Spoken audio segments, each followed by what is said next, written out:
¿A dónde está papi?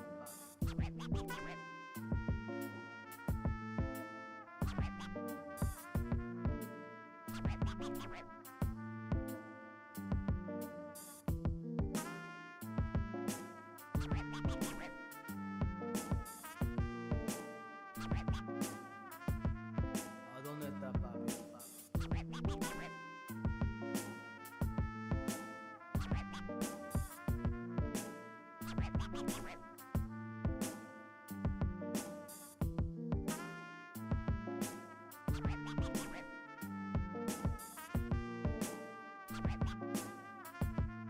¿A dónde está papi?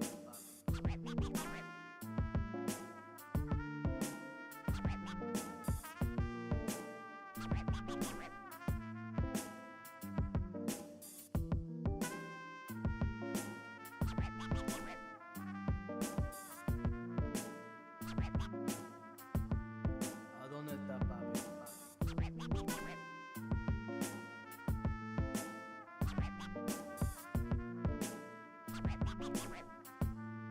¿A dónde está papi?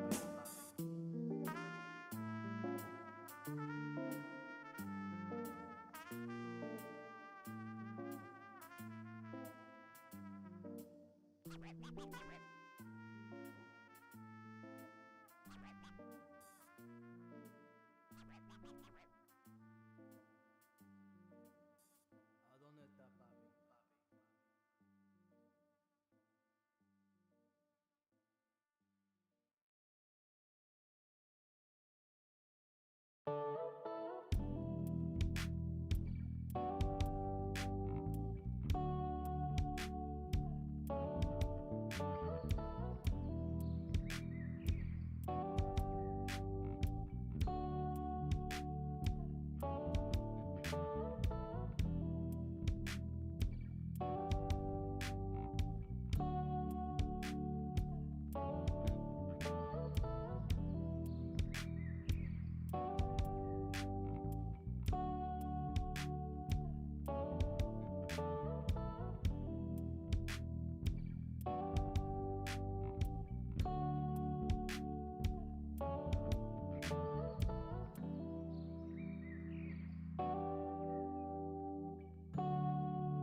Welcome, welcome, welcome to the Thursday stream. I hope everyone's having an awesome Thursday. Welcome, everybody. Welcome, welcome. Welcome, Derry Bennett. Last night's GOP final debate. That's the final debate before the primaries. The Clown Fest. Yeah, I mean, I'm gonna be honest, I didn't watch the debate. I'm not gonna sit there and watch it. Alio, how's it going? Afternoon. Cosmic Seeking, welcome to Fire Alarm Thursday. Fire Alarm.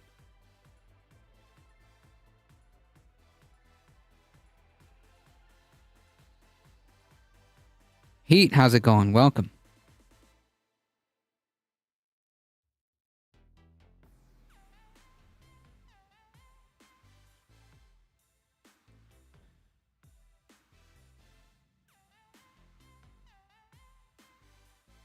I was thinking we should have a watch party next time.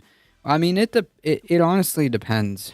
It honestly depends because like I can't stream. I can't stream for doing like the news and then go into like the GOP. I can't cover a GOP debate after. Maybe if I just do that, maybe if I just focus on doing like a special event versus like the regular stream, maybe.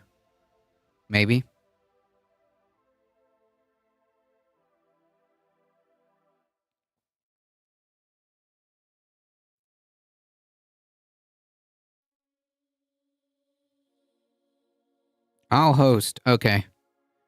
We just have a laugh. Yeah, or maybe we can maybe we can just do it as a Discord thing because we do have we do have a channel called Presidential Debates because that's what it was supposed to be for. That's what it was supposed to be for, but Oh, Jamal Bowman. Yeah, we'll talk about that. I think I have a article.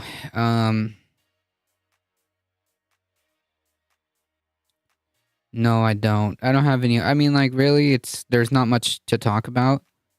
Other than Congress voted to voted to censure Jamal Bowman. I was drinking last night, thinking, we should have had a watch party. True. Yeah, I didn't really think about it like that. I was thinking more on the lines like, okay, I'm not gonna do like hours of streaming and then head into a GOP debate. Like, oof, that's rough. But yeah, maybe next time I'll have the foresight to just make an event. And not stream the regular program.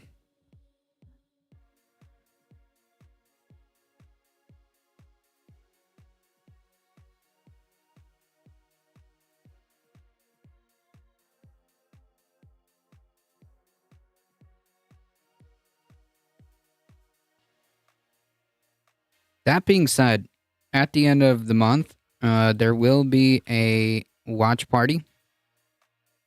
It will be a movie watch party. And it will be Christmas themes or holiday themes. So if you want, join the Discord. I don't know why.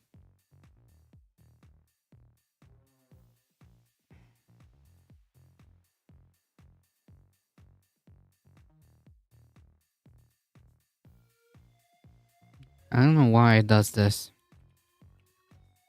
Let's try it again. There we go. All right.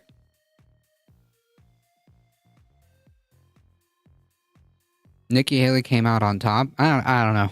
I didn't watch it. I'm gonna rely on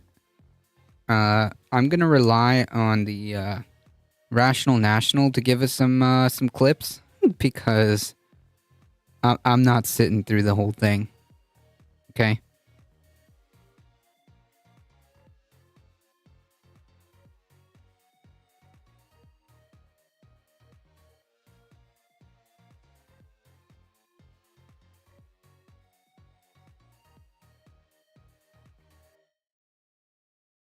I was in the Majority Reports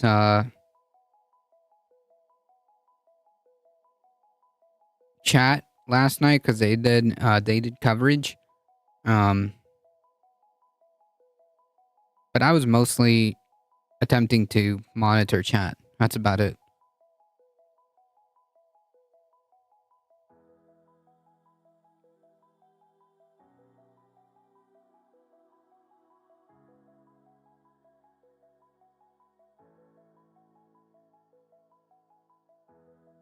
All right, folks, we got a few things to go through, so let's get started.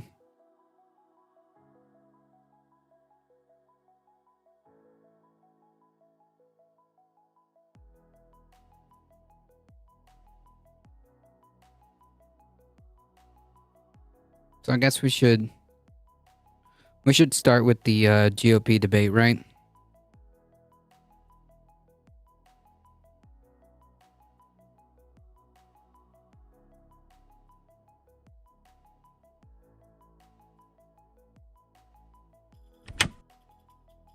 You have your thing. Is he fit or isn't he? Thing. No, I don't have my thing. We don't. He's the thing.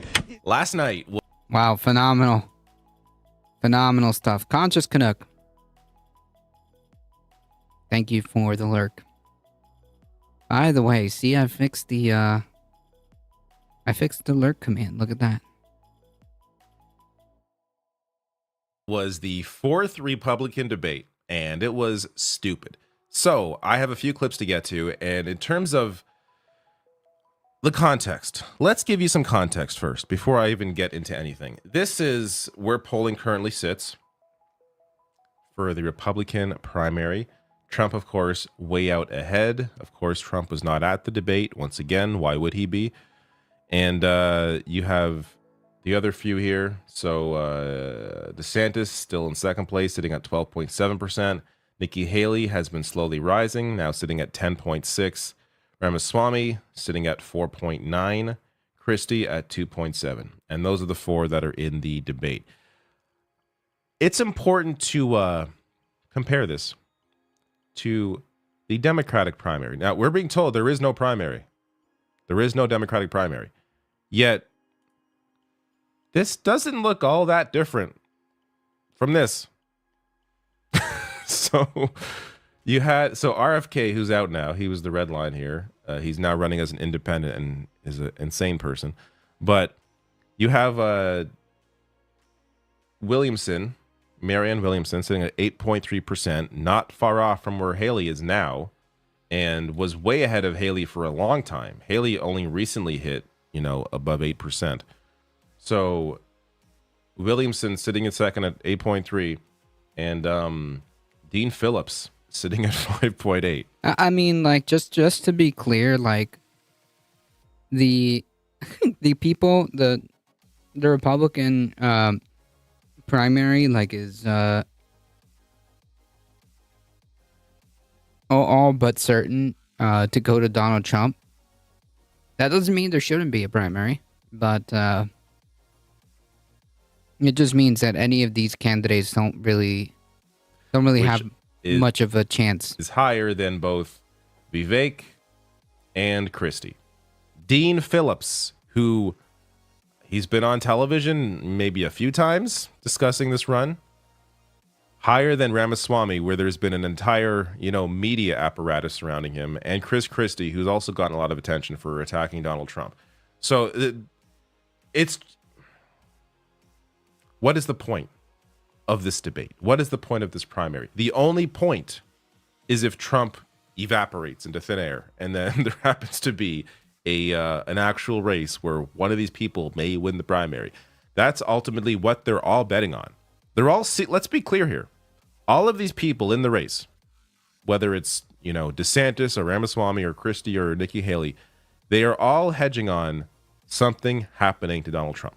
So maybe he gets sick, maybe he's in jail, and that prevents him from running, though it appears that may not prevent him from running. Right, yeah, that's not the case. It's not the case. Trump is able to run, and it's not going to stop him from running. If there was a situation where he gets convicted um on any of these crimes or whatever, it's not gonna prevent him from running, so he's just gonna use it as like uh his martyr, his call for being a martyr. Oh, look, they convicted me, the radical left convicted me, but they couldn't stop me from running.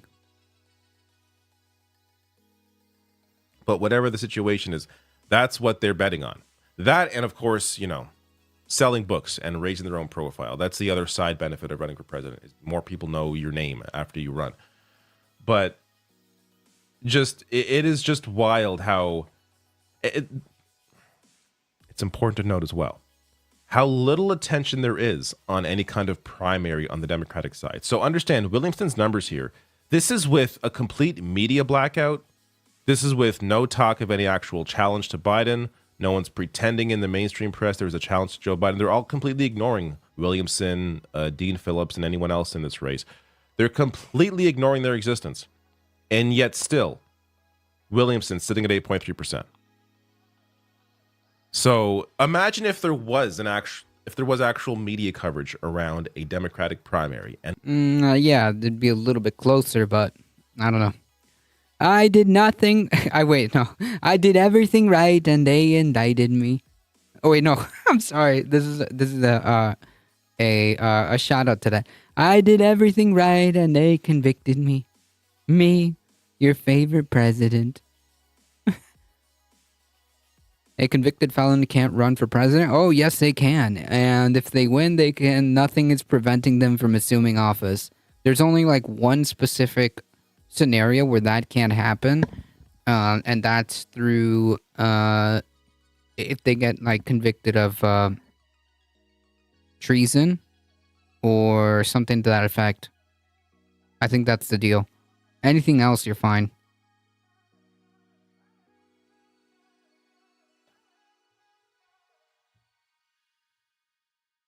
Williamson was actually on, CNN or MSNBC or whatever, and not just on a few times, but like over. No, I'm telling you, as an American, Donald Trump can run. Okay, this is not a winning battle. He can absolutely run and assume office if he's convicted of any of the crimes that he's currently being charged with. That he's currently being charged with.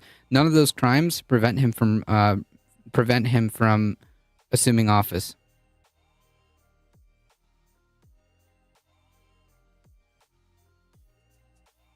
But you should be convicted. Yeah, like that. Regardless, there should be consequences. There should be consequences, no matter, like, regardless. That's besides the point. Yes, you're right. Ground level news. I'm pretty sure the founding fathers didn't figure out we'd have to worry about the nation voting for a douche canoe that's incarcerated. Yeah. Well, we don't even know what's going to happen on that front. We don't even know what's going to happen on that front because that's uncharted territory, right? So if Trump, like, here's the hypothetical. If Trump runs, he wins the Republican primary, and then wins the presidential election. Like, how is that going to work, right?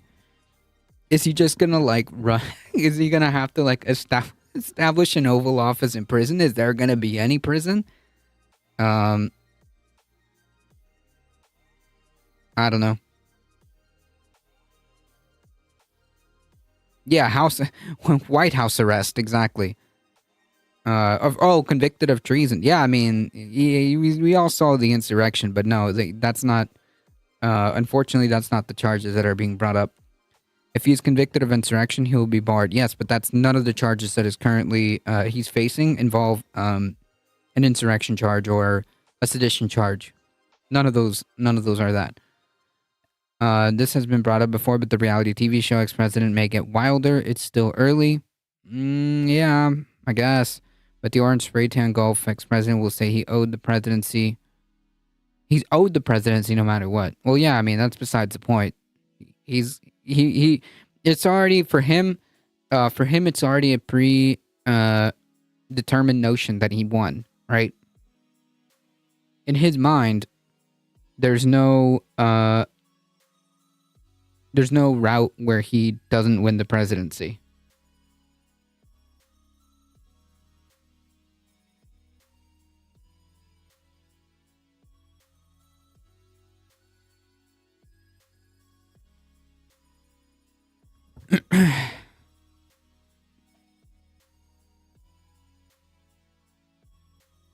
Over and over again, like these clowns are every time they're on a debate stage.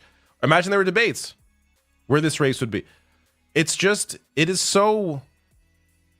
I just find it interesting how this race, the Republican primary race, can be so warped and seem like a bigger thing than it actually is, with all these debates, all this discussion about the next candidate.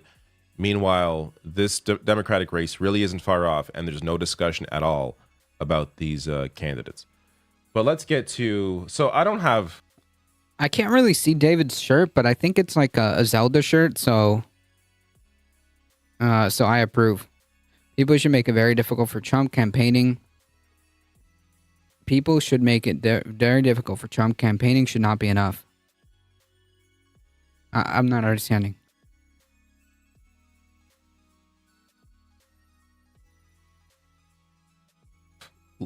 A lot to share here from this debate. I have a few clips, and I have something that happened beforehand that I also want to give context for. But the debate is again, it's just regurgitating right-wing talking points for large swaths of time, a lot of anti-trans hysteria, once again, that absolute garbage, a lot of insanity about, immigration and the border, and a lot of just complete lies that I have dissected and debunked over and over. Do not have the energy to do it again with these clowns who aren't even important. So I'm just going to play a few clips that I found to be interesting. And one of them has to do with Chris Christie, who is the only person, this is not giving him credit, it's just stating a fact. He is the only person that is even mentioning that Donald Trump exists, that he is the man to beat. Yet they're all pretending he does not exist. So check this. Well, yeah, because they can't effectively attack him, right? Because Trump controls the base.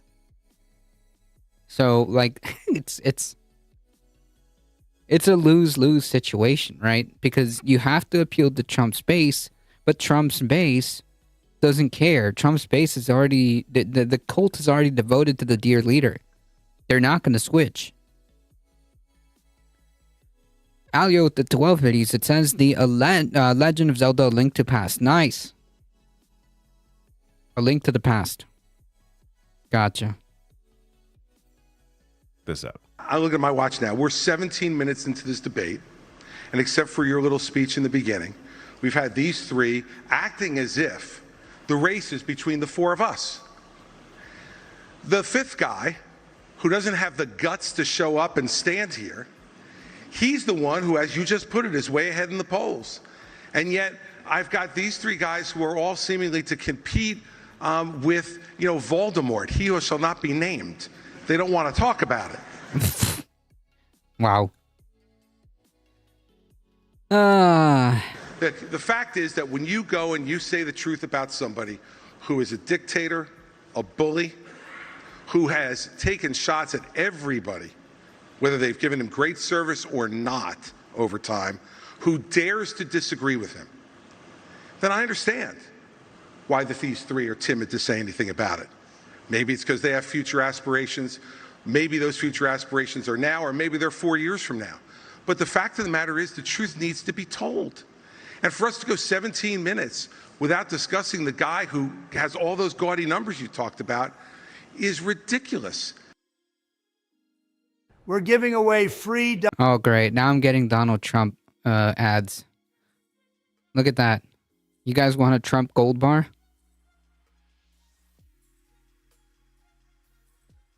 I'm glad Christie is pot stirring. Yep. This German heritage was long concealed by Trump's father. Fred Trump had grown up mainly German-speaking environment until he was 10 years old after World War II, and until the 1980s, he told people he was of Swedish ancestry. Trump repeated this version of the art of the deal, but later said he's proud of his German heritage. He served as Grand Marshal of the 1999 German-American Steuben pride. Oh, okay. It's not real gold, I'm sure. Yeah, probably. Just like just like him, it's probably fake. Only to watch it melt down. I mean, it might be fake gold, so yeah. In this race because the truth needs to be spoken. He is unfit. This is a guy who just said this past week that he wants to use the Department of Justice to go after his enemies when he gets in there. I mean, the fact of the matter is, he is unfit to be president, and there is no bigger issue in this race, Megan, than Donald Trump, and those numbers prove it. Governor Christie. Yeah, the problem is any one of these people would absolutely do the same thing. Okay? Any one of these people would use the Justice Department against their political opponents. That's literally just the GOP. And besides, like, all of these people, the GOP can't, like, none of these candidates can say anything about Trump. Because they lose. They lose. There's no winning that.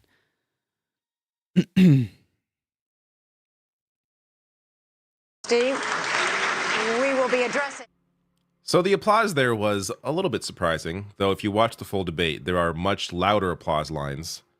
So in context, that applause really wasn't all that impressive. But it was just the fact that there was any applause at all for Christie criticizing Trump was to me a bit surprising.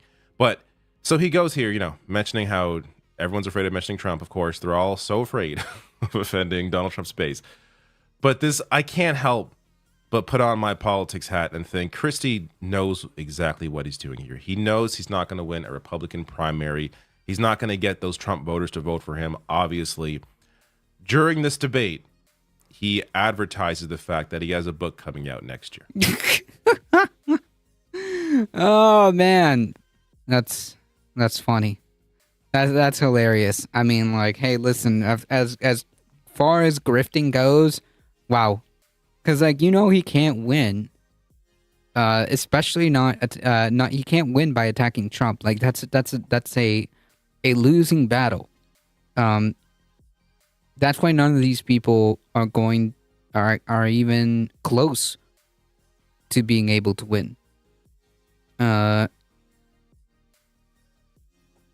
Because in order to win the primary, you have to you have to appeal to Trump's base because Trump controls the Republican base. That's it. And the problem here is that you can't criticize Trump. You can't fight Trump because Trump controls the base. It's game, set, match. That's why there's such disproportion, like, in terms of the polls. Not even the first guy to do it in this election cycle, true. And he kissed up to Nimrata. Yep. I'm all for criticizing King President Trump. I mean, it doesn't matter. Coming from a Republican, it doesn't mean anything. Because, like, he doesn't care about Trump or anything like that. He doesn't care about Trump. He doesn't care about winning the nomination. He's got a book to sell. A book on Ronald Reagan. This is why he's here. He is selling a book. He's raising his own profile once again. He has his opportunity to appear more on television. He makes a lot of appearances now on CNN, MSNBC, so we can criticize Donald Trump. It's all a part of the whole angle for why he's doing this. I'm sure he actually does think Trump is an idiot, because they all think that. They all are not willing to say it, but they all think it. So it's maybe a little cathartic for Christie to say these things about Trump, but ultimately there's a reason why he is up there doing all of this. He is selling a book. He's selling himself. He's raising his profile. That's why he's there.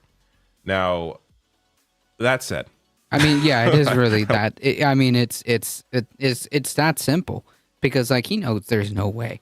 He knows there's no way. Unless GOP primary with these 4 baby candidates split the vote, there's no way.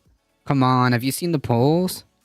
There's no way. Even if all 4 of them team up, like, even if all 4 of them team up somehow, all their polling numbers combined they're not even close. They're not even close. In fact, the more candidates, the easier it is for Trump, right? Justice is coming. Haley's getting more donors. Doesn't matter. She's not Trump. It's that simple. She's not Trump. Unless that translates to double digits, because like all of them are behind by a lot. Like you saw the polls, like they're not even close.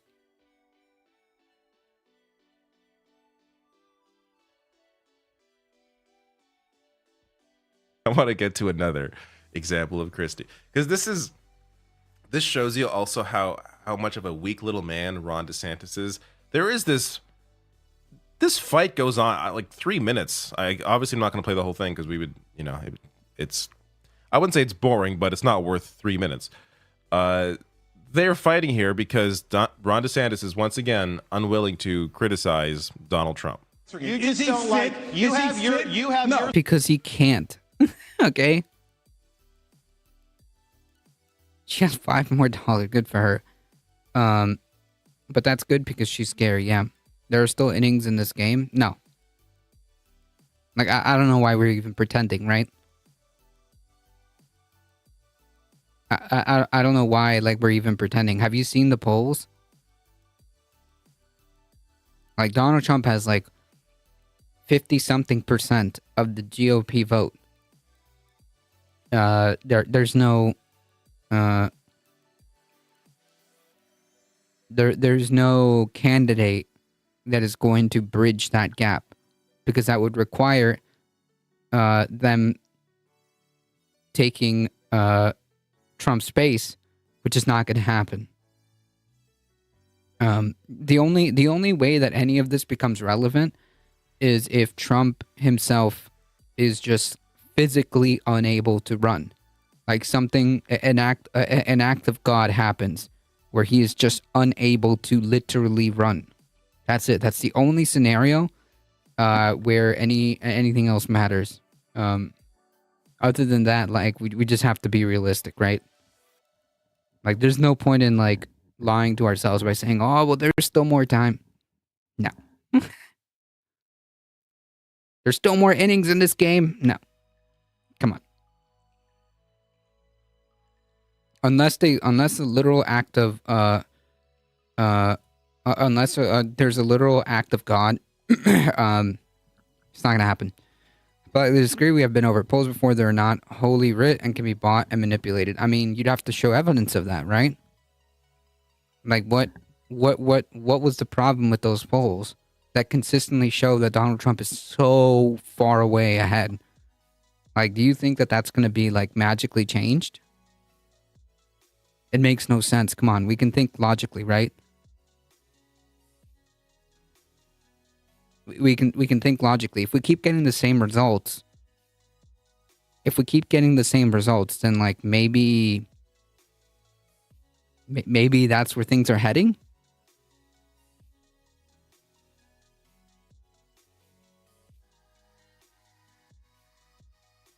Like imagine seeing a poll that says like you have like 59% versus like your opponent's like what 8%. And they're like, oh, well, these are just like polls. Like, no, let's be real and let's be logical. It's very clear where this primary is heading, right? Yeah, it's Jover, exactly. Unless some act of God happens where Trump is like taken out like physically, like he just can't run. It's gonna be Donald Trump, right? Like we both have like 2 feet on the ground. We're both on planet Earth. That's what's happening right now. Is he fit or isn't he? No, I don't have my thing. We don't. He's the thing. Is he fit or isn't he? You're talking about him being 80 years old. It doesn't mean that somebody couldn't get elected. That's up to the people. Ron. Hold on, we gotta replay that. Trump has visited Iowa 7 times in 2023. Successful? Yeah, he's extremely successful in the GOP primary. Yes. As far as the GOP primary goes, yes, he's extremely successful right now. And the polls have only been, have reflected that. Yes. Yes, if you look at the polls right now, and you look at the polls months ago, they are pointing in the same direction, right? I'm on planet Earth. I just politely disagree. I mean, you could disagree. That's your opinion. But the fact of the matter is that Donald Trump's going to win this primary. Period. Like, there's no question about that. I don't think anybody would disagree with that. And unless something happens to him physically, unless an act of God happens to him, he's going to win the primary. I mean, like, what scenario is there that somebody who has such a high lead wouldn't win the primary? Like, has that ever happened without some, like, act of God? I vote if I believe polls are wholly accurate. Who votes then? That makes no sense.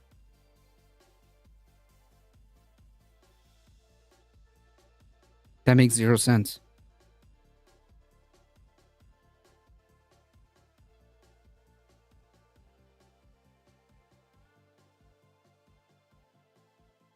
So if you see a poll that's like saying double digits, so if you see a poll that Joe Biden, that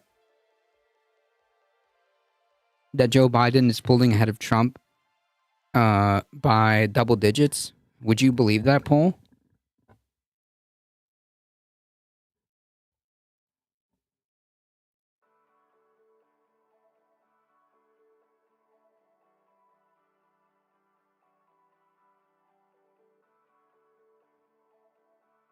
Polls are not votes, and Electoral College actually elects the president. I didn't say polls equal votes. Polls are a good way of indicating of where the direction is going, right?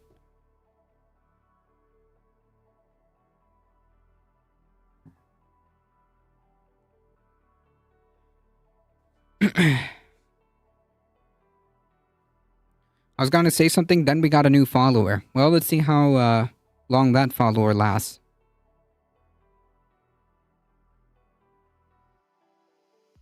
A 2-minute account.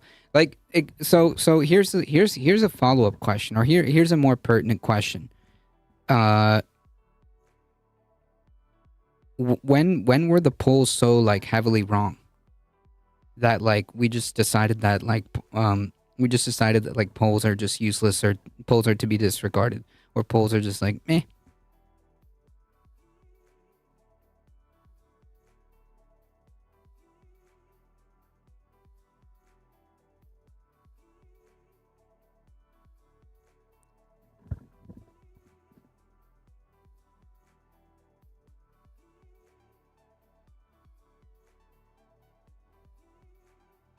And the Electoral College actually elects the president. Okay, but we can use polls.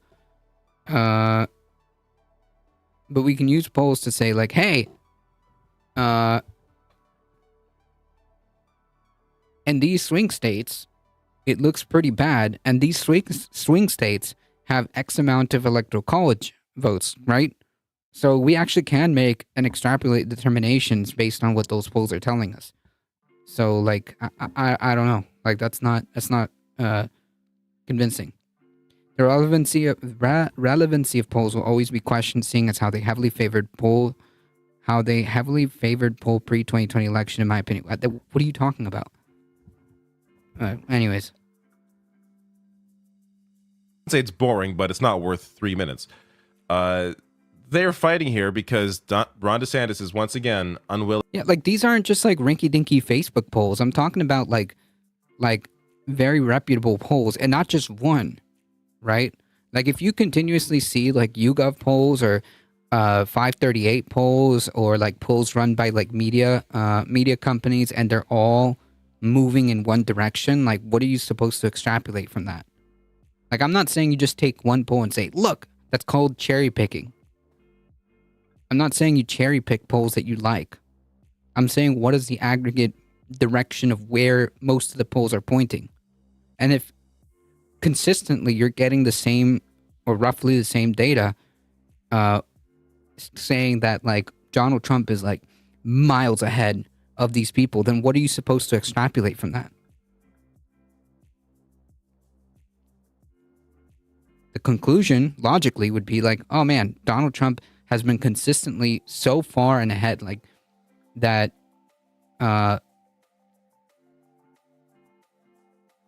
that it's pretty safe to say that we know where that direction is going, right? Like we're not gonna lie to ourselves and be like, well,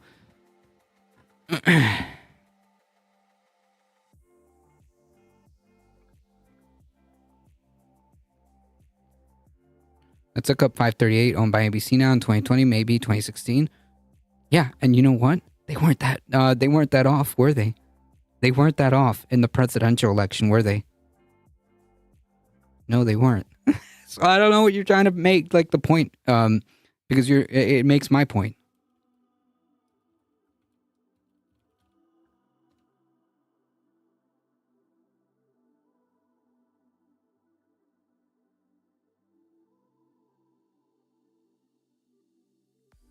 Look.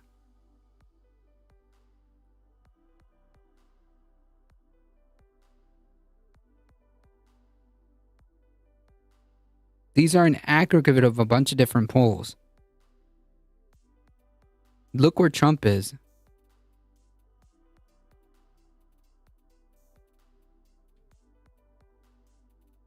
And look at the direction of where this poll has gone throughout the months. What does that tell you? Does that look like somebody who's losing? Like you can't honestly look at this and say like, well, this race isn't over yet. I mean, like, unless there's an act of God, what does this poll tell you? Or not just this one poll, this aggregate of polls, this aggregate of data.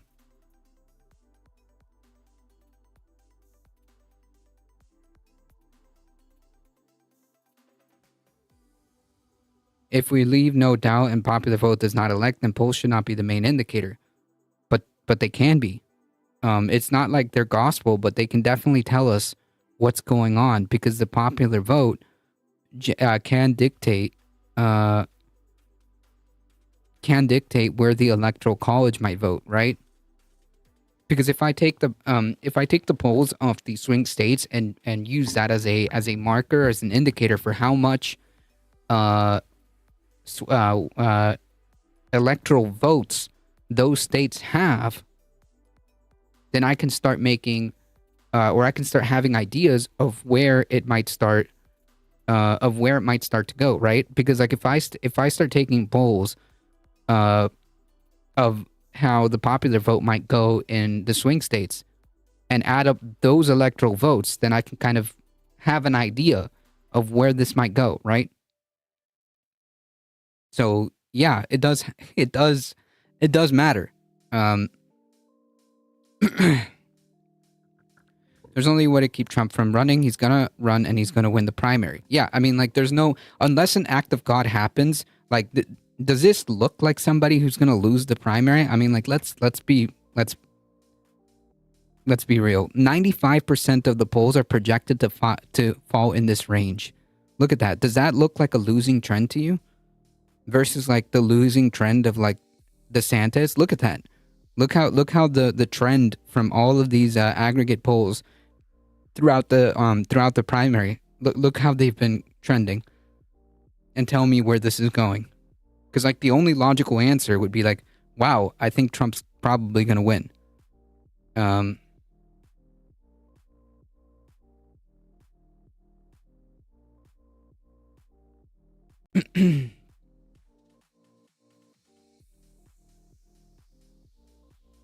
And like you can see the different kind of polls if you want to scrutinize each and every one of them.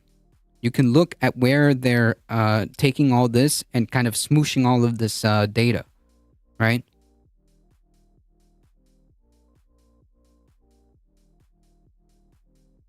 So like the only thing that you can conclude from this is that Trump's pretty much going to win the primary, right? Like there's just no way that somebody can overcome such a difference from the highest person is 12%.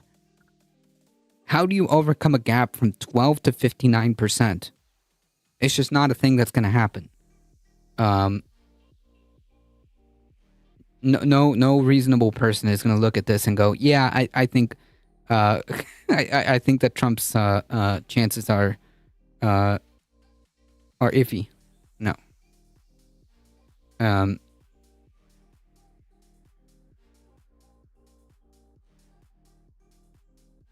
Anyways, to criticize Donald Trump. You just don't like. You have your thing. You have your thing. No, I don't have my thing. We don't. He's the thing. Is We he do fit not or want isn't to he? do someone You're that's talking about him almost being 80 years old. It doesn't mean Ron, that somebody is he couldn't fit? get elected. That's Ron, up to the DeSantis, people. Governor Ron, DeSantis, let Ron, him is he finish. fit or isn't he? Somebody who's Governor in. DeSantis, let him finish. Ron, Okay. is he I think we have an opportunity Guys, to do guys. somebody. Ron. Primary is pretty likely unless some people say otherwise when voting occurs. I mean, pretty unlikely. It's pretty unlikely that such a huge gap would all of a sudden switch when we know that a lot of these Republican voters are just devoted to Trump. So, yeah, I mean, I don't know. So, the thing that stood out to me about that exchange, apart from the yelling over each other, is that Christie was much larger on screen, at least for most of that, until they corrected it. Much larger on screen than Ron DeSantis, making Ron DeSantis look even more like a little boy. I can't imagine this moment helped DeSantis in any way. He did look here incredibly weak, as I showed you earlier. Nikki Haley has been steadily rising. Very close now to Ron DeSantis, as DeSantis has been steadily dropping since he announced his run. I would not be surprised if Nikki Haley at some point crosses Ron DeSantis and becomes more popular than him and becomes second place. But that also goes to how ridiculous Nikki Haley is. So a lot of them are going after her because, of course, she is, rising in the polls. But Nikki Haley is just as insane as anybody else on that stage. Here is a moment where she discusses TikTok. And it is so dumb that I have to show you. Mine. For every 30 minutes that someone watches TikTok, every day they become... Wait, hold on.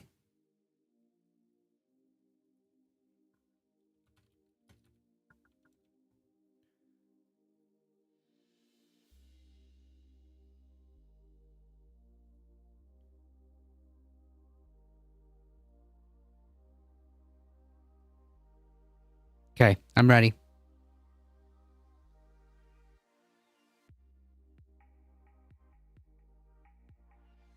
become 17% more anti-Semitic, more pro-Hamas based on doing that. What? Sure, dude. One day, I spent an entire day. One day I spent the entire day on TikTok, and now I am literally Hitler. Proof? Trust me, bro. That's it. That's her sources. Trust me, bro. That was the gem of the debate, probably. Here we go with the Facebook meme psychology. Yeah, if you spend 30 minutes on TikTok, okay, you will literally become Hitler. No, man, that's not how algorithms work. Now, it'd be another thing if she says that algorithms can push extremist ideology, but then we'd have to contend with the fact that she's part of that extremist ideology.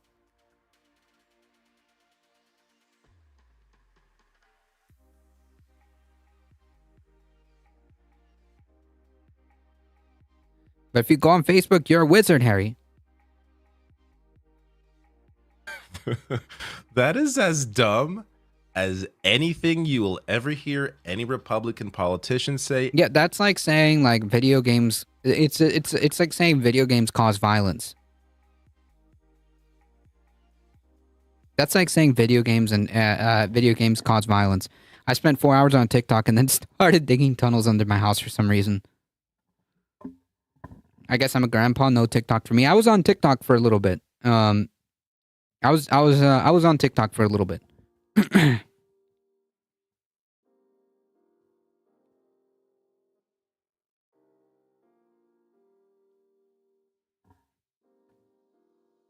TikTok is honestly very annoying. I'm gonna be honest. Like, TikTok isn't even worth it. It's super annoying. Plus, like, YouTube Shorts, quite often repost things from TikTok anyways. So, if you have YouTube Shorts, you're gonna get TikTok content anyways. But yeah, like, if you go on TikTok, I mean, it's a good social media. It's a good, like, social media because it's very, like you could get a lot of eyeballs, but I think that, like, YouTube also serves that purpose, but I think TikTok, like, gets a lot of eyeballs faster. But yeah, it's incredibly cringe. Personally, I don't like TikTok. I wonder what video games they played during the Crusades. It's good to be aware of what the youths are into these days. I'm not watching that shit.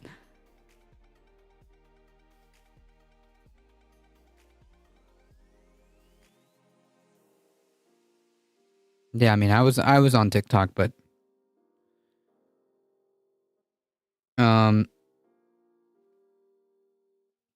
I started being on TikTok since, like, right during, like, the whole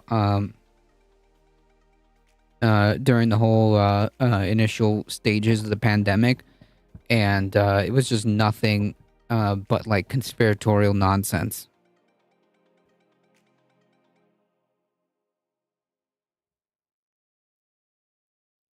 It was, like, nothing but conspiratorial nonsense, and I don't know, it just started trying to continue to feed me, like, right-wing garbage.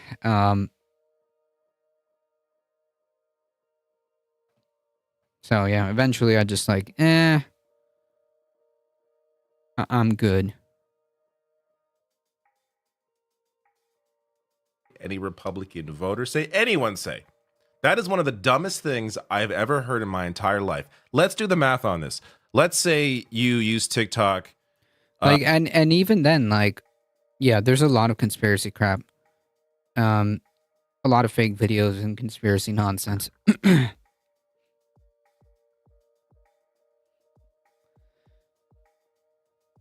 Like, where do you even get that number? Where do you even get, like, 17%? Like, what calculations were used to arrive at that? An hour a day for a week. So 17%, 17 times 2, that's an hour. An hour times 7. If you use TikTok an hour a day for a week, you are now 238% anti-Semitic. Nice. What? Literally Hitler. All you have to do is just, like, watch TikTok for a day and that's it. Is this math? Don't be fooled by Nikki Haley's, kind demeanor.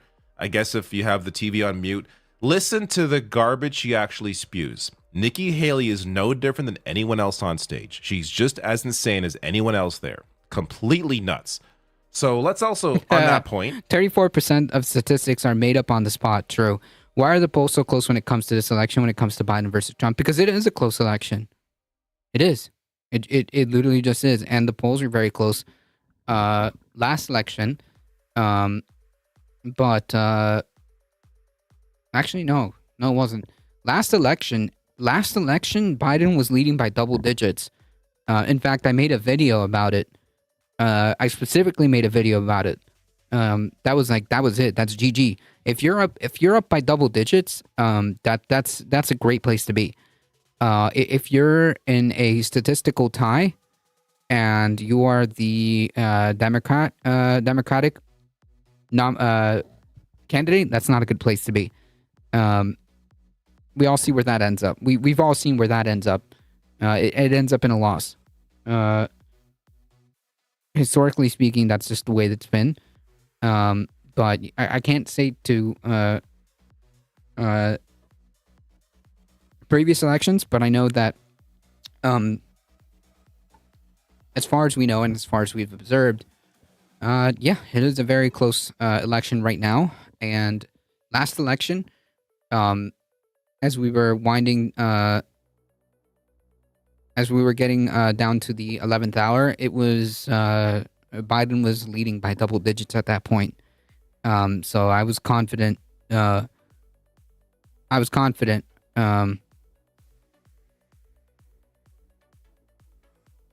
confident as to where that election was going.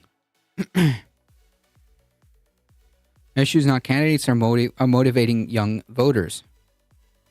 Yeah, that's true.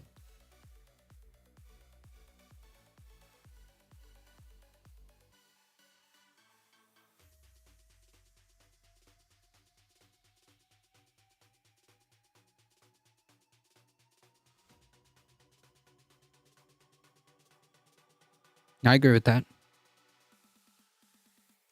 Get to this. Eddie Glaude shared this recently, but it's from November 15th. Here's something Nikki Haley said, also completely insane.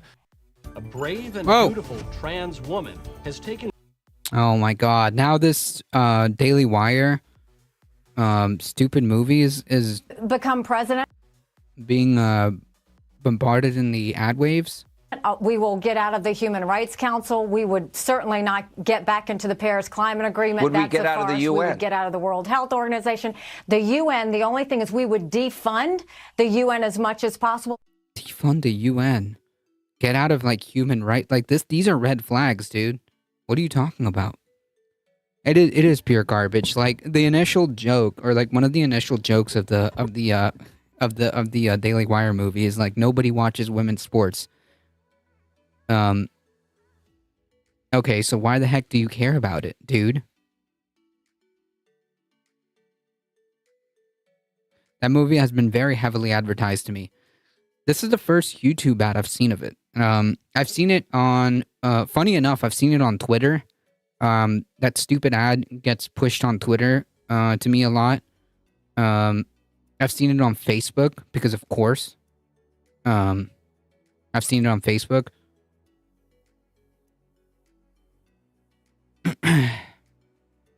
We don't need human rights. What? Why would we need to be in the Human Rights Council? Nikki Haley is not only stupid, she's also dangerous. This is as dangerous as Donald Trump. And Donald Trump, of course, has other issues why he could be more dangerous for his authoritarianism, his, dictatorship. But wasn't she like the envoy, like the ambassador to the UN? Okay. CBS News showed President Biden going to AF1, admitted that he's running to keep Trump and MAGA out of the presidency. But then, like, why run if he's like so? If he is so close, and so statistically tied and like teetering, dangerously right now, wouldn't it make sense to then prop up somebody like I don't know. We're talking about this like in December, at this point, less than a year, or just about a year away from the election. Yeah, that was a dumb thing to say. Exactly. So what's the rationale for supporting Biden when he has support? What's the rationale for supporting Biden when he's supporting Bibi's genocidal administration, is wasting billions overseas? We're in a predicament in this election as liberals. Well, I'm not a liberal. But the rationale is the only rationale that like is being put forward is that like, well, Trump is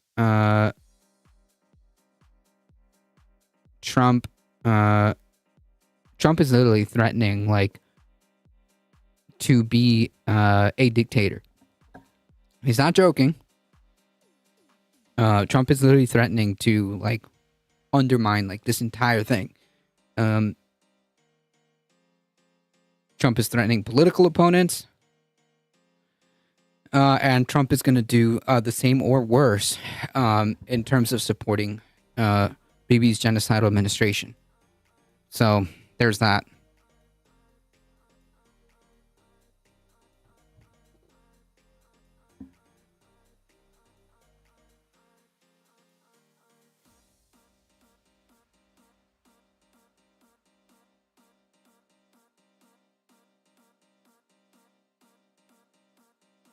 No, I'm not calling chat dumb.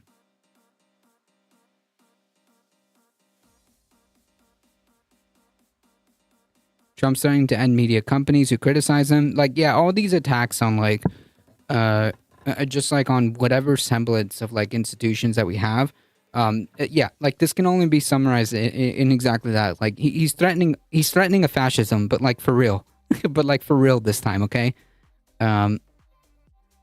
He's threatening a fascism, but for real.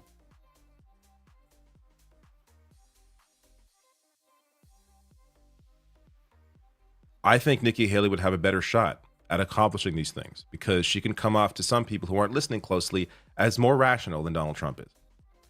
But don't be fooled. Nikki Haley, completely nuts. I want to end on this clip. So this is just for our pure enjoyment because it's Chris Christie. Okay, pure enjoyment. All right, let's go. Well, you didn't notice because it didn't happen. Okay.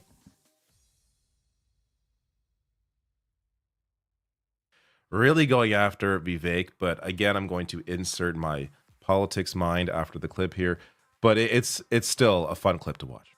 And I think those with foreign policy experience, one thing that Joe Biden and Nikki Haley have in common is that neither of them could even state for you 3 provinces in eastern Ukraine that they want to send our troops to actually fight for. This is the fourth debate that you would be voted in the first 20 minutes as the most obnoxious blowhard in America. So shut up for a little while. I'm going to respond to that.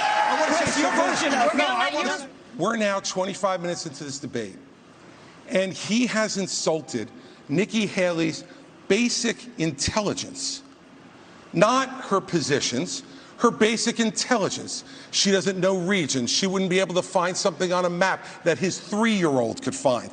Look, if you want to disagree on this, I mean,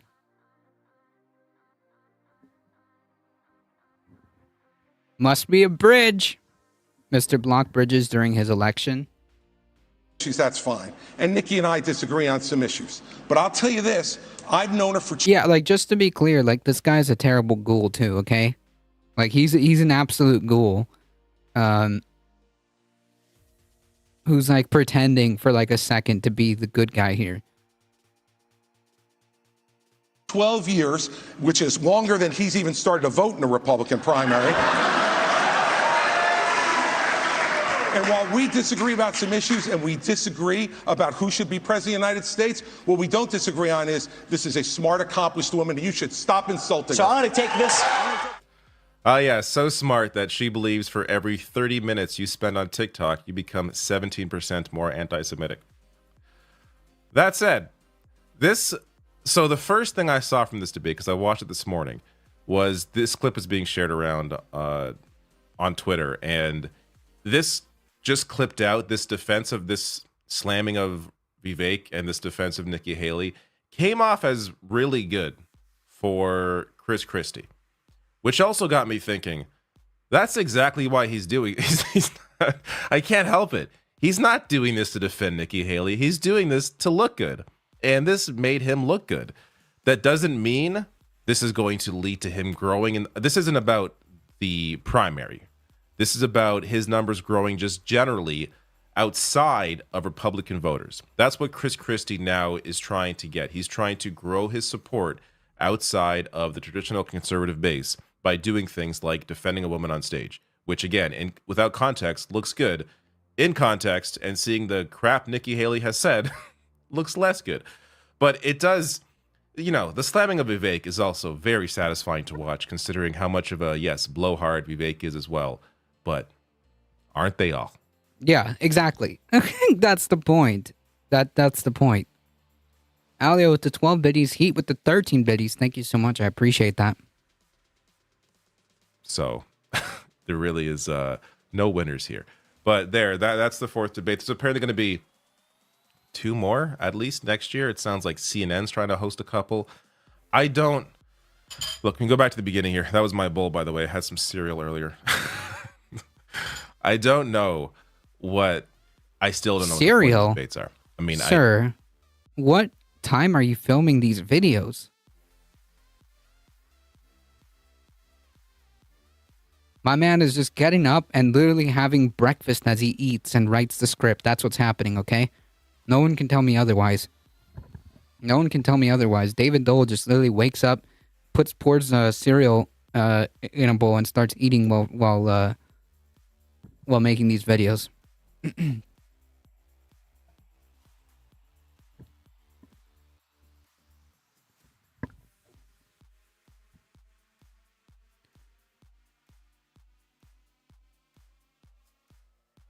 The GOP not insulting people? Well, that happened in other Democratic primaries too, so it's a thing. Politics is nasty. He is a champ. To be fair, I'll eat cereal at midnight. True, fair point. you know, but I'm covering him. So I guess the point is if Trump does not become the candidate for some external reason, then these are one of the clowns that Republicans are going to be left with. As if like that's any much different, right? If you don't do that, you're not a real American. True. True.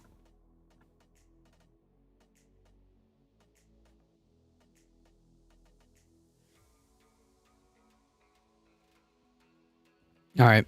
We got a few articles to go through.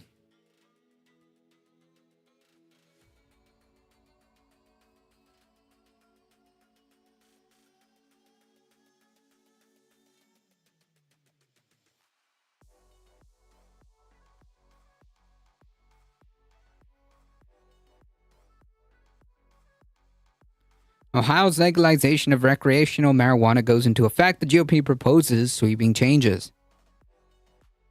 At the stroke of midnight, recreational marijuana became legal. Voters approved this last month that adults 21 and older are allowed to use and grow cannabis. However, Ohio Republicans are maybe putting the brakes on it. On Monday, Ohio Senate Republicans proposed banning at-home growing, increasing the substances tax rate, and altering how those taxes get distributed. The ballot measure, dubbed Issue 2, was passed on November 7th with a 57% of the vote, but since it's a citizen's vote, the legislature is allowed to make tweaks to the law. The goal of this committee is to provide the people's wishes with a safe product. No, the goal is to enact the people's will that they fucking voted for. Jesus.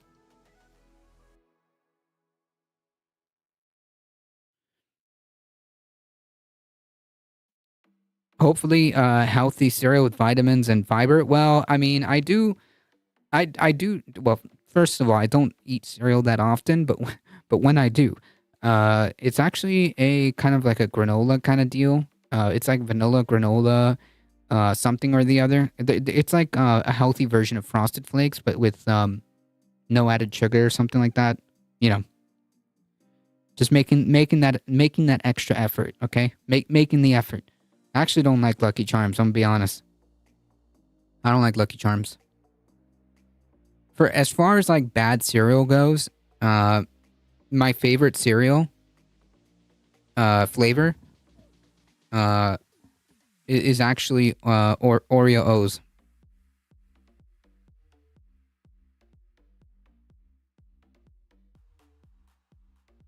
Oh, it didn't take long.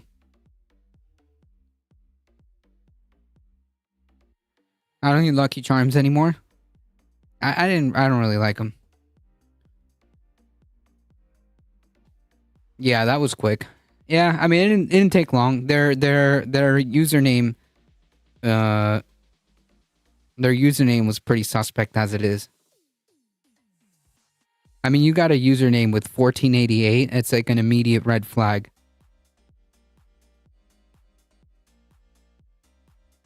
It's some Nazi stuff. And of course, the one with the Nazi username would be supporting DeSantis. But they're magically delicious. Yeah, magically, because in reality, no. I personally, I don't like Lucky Charms.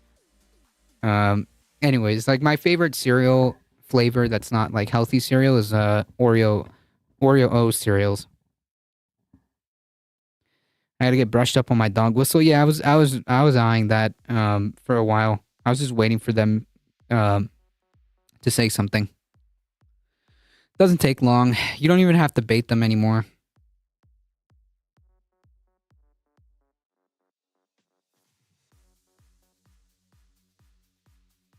Low effort. Funny enough, the C-3PO Mr. T cereal was orange with milk in the 1980s.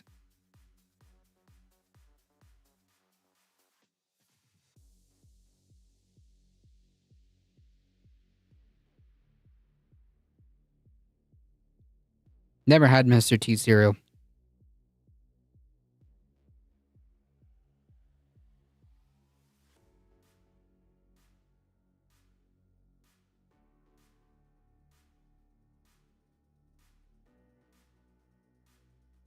Hey, it is you. That's funny. I wonder if they'll like bring back Mr. T cereal. Because I wasn't born during that time.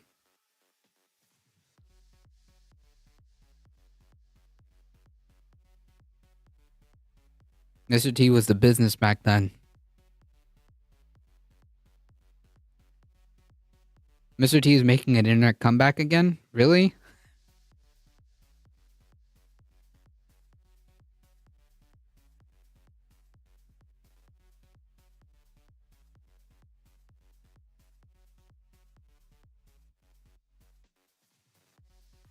Who knows? Maybe we will get Mr. T cereal again. I would be able to partake in the 80s. You'll have to bring back the Hardy Boys cereal first. No, I have no idea what that is.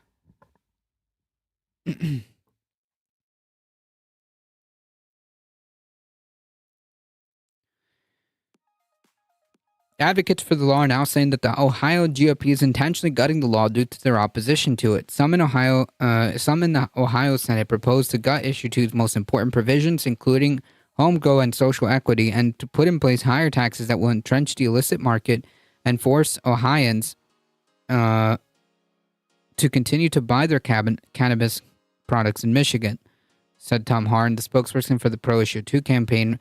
Regulate marijuana like alcohol in a statement. That is not what the voters wanted. Senate changes would prohibit growing marijuana at home, a departure from the provisions approved by the voters that would allow individual Ohioans to grow up to 6 plants at home and up to 12 per household. Nice! The Senate's proposal would also increase the approved tax on marijuana products of 10% to 15%. Cultivators would also be taxed at the rate under this revision. The tax revenue would go towards general state funding, law enforcement training, substance abuse treatment and prevention, and safe driving training. Under the original statute, that revenue would have gone to local governments hosting dispensaries and social equity programs, supporting those who wish to break into the cannabis industry. Now, leave it to the Republicans to immediately take a popular provision, a provision that voters voted on, and to completely disregard what the voters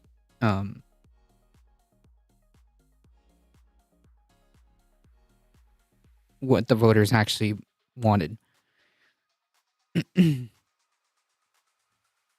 Shifting gears, this is an important story, folks. Texas judge, there's an update on the story. So we'll just kind of do this and then the final resolution to the story.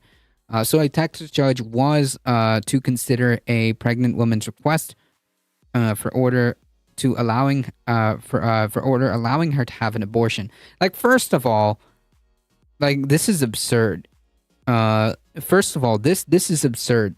The fact that this even happened in the first place is absurd. Imagine needing a judge's order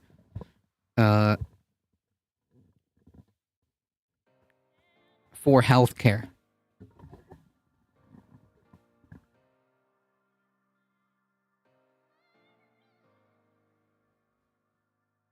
That's absurd.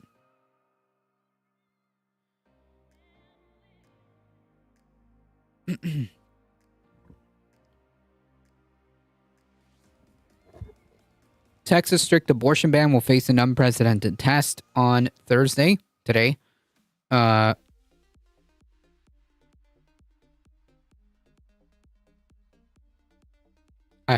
wrote a post. Thank you, Masa, on this article.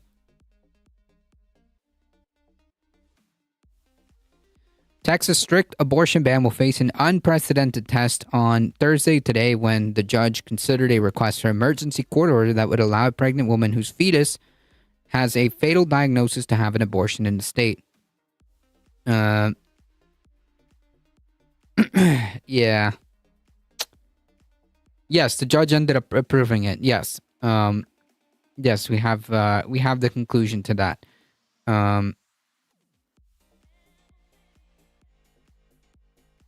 Echo Rusted Dragon, welcome.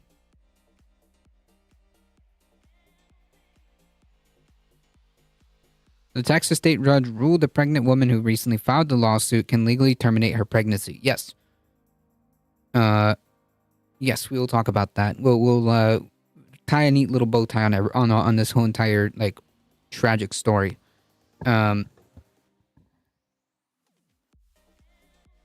Which would allow a pregnant woman whose fetus has a fatal diagnosis to have an abortion in the state. The lawsuit filed by Kate Cox, 31-year-old mother of two from the Dallas area, is believed to be the first of its kind in the nation since the U.S. Supreme Court overturned Roe v. Wade, according to the Center for Reproductive Rights, which is representing Cox. Since the landmark ruling, Texas and 12 other states have rushed to ban abortions at nearly all stages of pregnancy. Opponents have sought to weaken those bans, including an ongoing Texas challenge over whether the state's law is too restrictive for women with pregnancy complications. But until now, a woman has not gone to court seeking approval for an immediate abortion. I do not want to continue the pain and suffering that has plagued this pregnancy or continue to put my body or my mental health at the risk of continuing this pregnancy. That's right, the first of its kind who can afford to sue.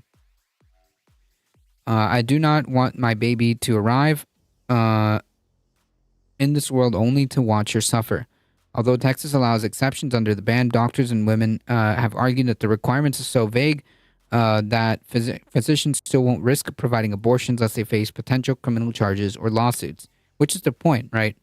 Like, oh, but don't worry, there's going to be like exceptions or whatever. Yeah.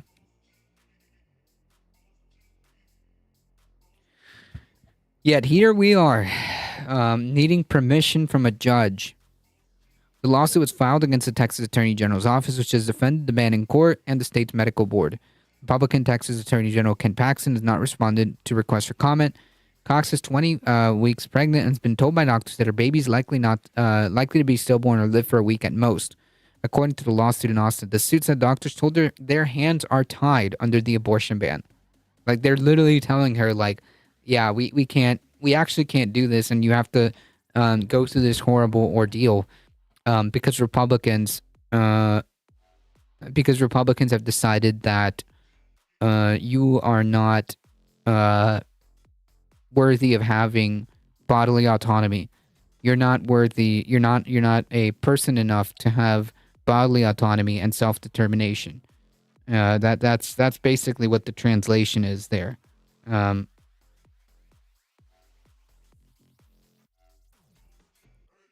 The first of its kind who can sue. Yep. How horrible to go on through all that and have it public.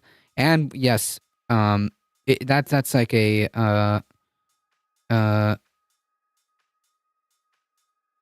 double-edged sword, right? Because on one hand, that's horrible, but on the other hand, because of her ability to win and get this success and win this legal battle successfully, it may provide platforms for other people to win their legal battles as well. and is willing to be infamous in the eyes of religious psychopaths. True. Texas, Florida, Arkansas, Alabama, Mississippi, 2023 Green Book needed. The lawsuit was filed a week after the Texas Supreme Court heard arguments about whether the ban is too restrictive for women with pregnancy complications. That case is among the biggest ongoing challenge to the abortion ban in the U.S., though a ruling from the all-Republican court may not come for months.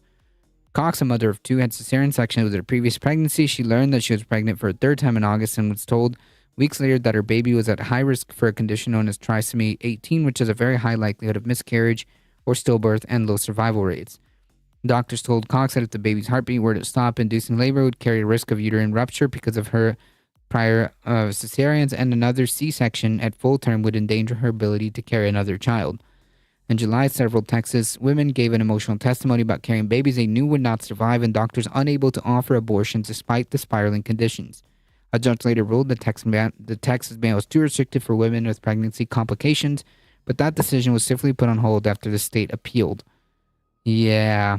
Imagine listening to like all these stories and all these testimonies, I should say, and then immediately be like, nah, you know what? Nah. F all of you. We're going to appeal this decision. More than 40 women have received abortions in Texas since the ban took effect, according to the state health figures, none of which have resulted in criminal charges. There's more than 16,000 abortions in Texas in the 5 months prior to the ban taking effect last year. For comparison, Jesus. Wild. So, now that we have that, they did rule. The Texas judge did grant the pregnant women's request to get an abortion, which again is wild that it's completely absurd that we're even here in the first place, right? Like, imagine needing a court permission to exercise bodily autonomy. And not just exercising bodily autonomy for the sake of like having, which is like above everything else, but like also, this was a case where it was absolutely necessary.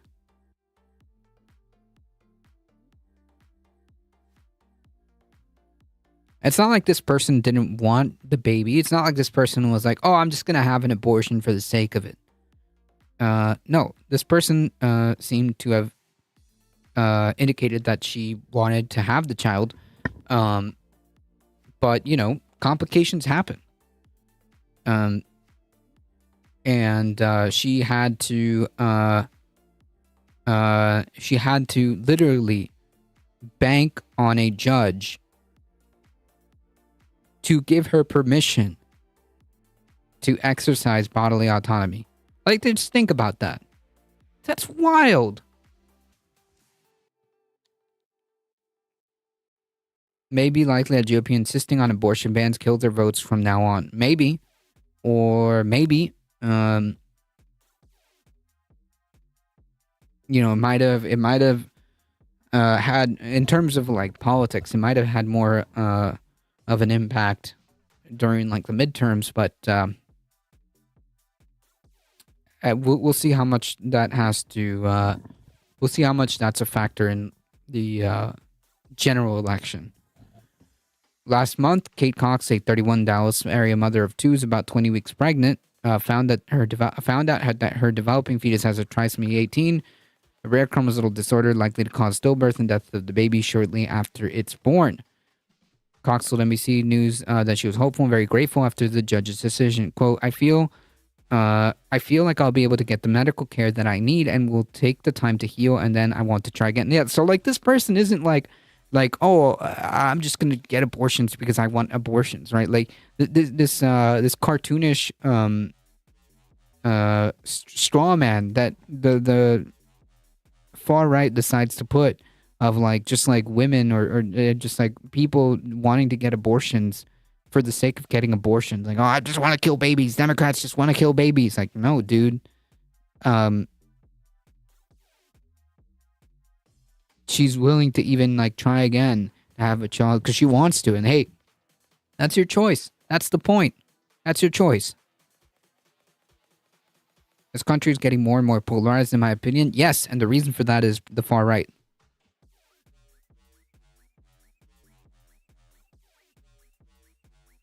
She seems to be desperately trying to have kids. I feel for her. Yeah, and like that's her choice. Hey, listen, if that's what you want to do, no problem.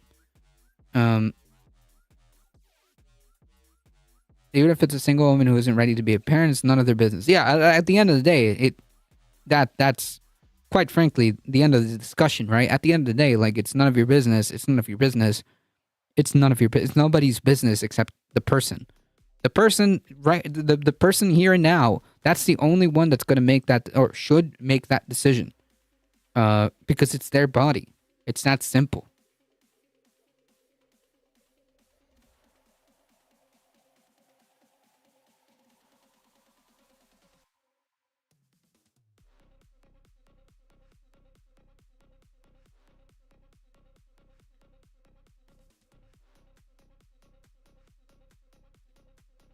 Like if I wanted to go, if I wanted to go get a vasectomy right now, do you think I'm gonna like need a judge's court order, like a judge's permission to do that? Do you think I need a partner's written consent if I wanted to show up to to the appropriate clinic and being like, hey, I want a vasectomy? Do you think I'm gonna have to like have a waiting period and be sat down and watch videos of how vasectomies are done before I make that decision? Like, do you think that that's gonna happen to me?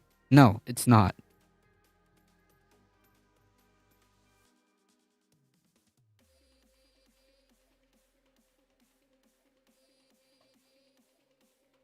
The GOP nonsense of 9-month abortions. Yeah, like what do you mean like you mean like murder? What are you talking about? There's no such thing. There's no such thing. And if abortion happens that so late in the game, it's because something went horribly wrong that it's necessary. Like it's life threatening to the mother. Like that's just not a thing that happens. So yeah, don't ever fall into that rabbit hole with these people. As a woman myself, of course not. You're a man. Exactly. That's exactly the point. Exactly the point. Like, you don't see like that's you don't see that being a thing, right? With men, because it's not a thing. It's not gonna happen. There's never gonna be a situation where I'm gonna be forced to need like court orders, consent from my partners, having to be sat down and watch videos or whatever.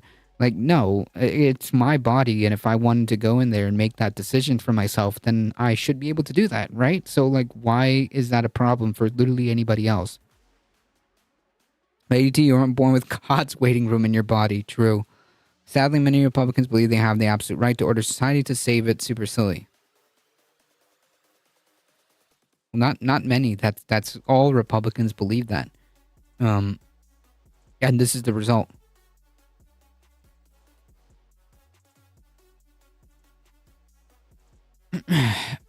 Texas law prohibits almost all abortions with limited exceptions. So on behalf of Cox, her husband, and her doctor, lawyers with the Center for Reproductive Rights filed a request for a temporary restraining order that would block the state abortion bans in Cox's case and enable her to terminate the pregnancy.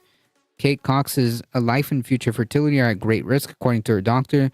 The medical care that she needs is an abortion, said Molly Duane, a senior staff attorney at the Center for Reproductive Rights, said in the hearing on Thursday. Cox's 2 children were delivered by a C-section, so carrying this pregnancy to term and getting a third C-section could put her at risk for multiple serious medical issues. Cox said in the interview that she and her husband were trying to have a third child and never imagined that we would be in this position. Said she felt that being forced to continue the pregnancy with pain and suffering and the risk that go along with it. I think it's cruel. Well, you know what? Yeah, it is. And that's kind of the point, isn't it? Control and cruelty, because at the end of the day, these Republicans don't see you as people.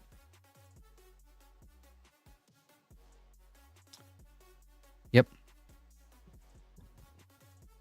I want to get through this and I want to heal and I want to try again for another baby. I really would love another baby, so I'm hopeful for my health and our family. Like, see, there's someone who wants to have, children. All right, cool, no problem. The point being is it's her choice.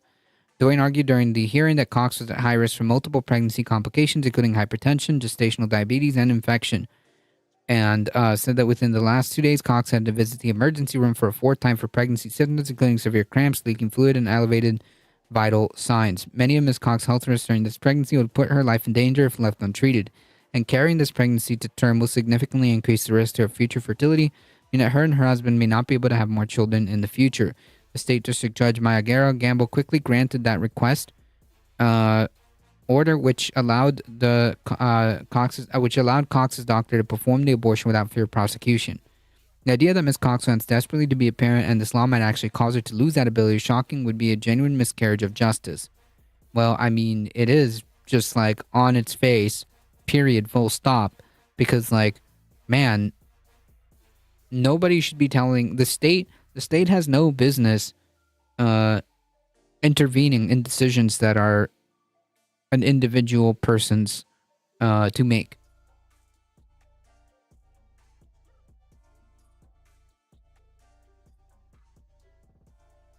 Jonathan Stone, an attorney with the Texas Attorney General's office who represented the state in here, argued that Cox and her husband had not sufficiently demonstrated that they would suffer immediate and irreparable injury without an abortion.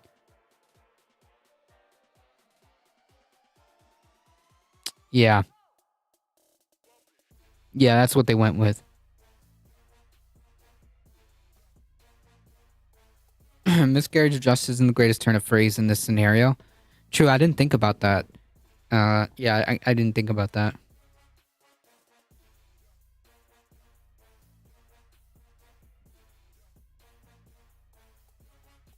I mean, I know it's like a popular term used, but yeah, I didn't think about it in this context. Like, imagine like the audacity to say that the person didn't sufficiently demonstrate that they would suffer immediate and irreparable injury. Meanwhile, the doctors are literally saying that she has an elevated risk for all of those things.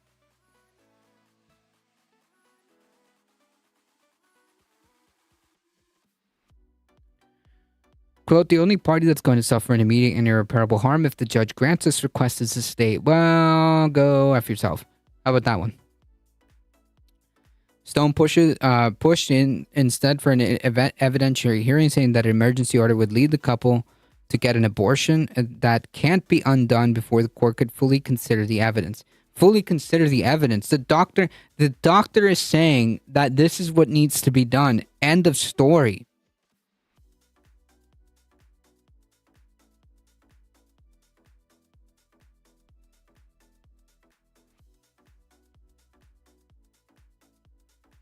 Yeah, that was the state attorney's argument. Pull an Elon? Wait, what do you mean?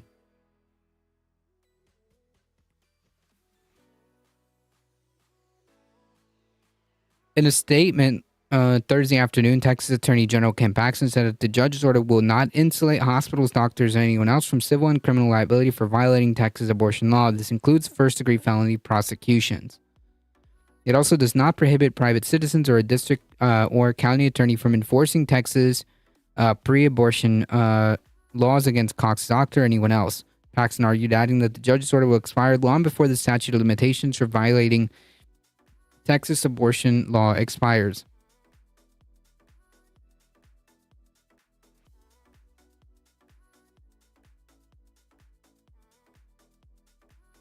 Oh, yeah. To the advertisers. Go F yourself.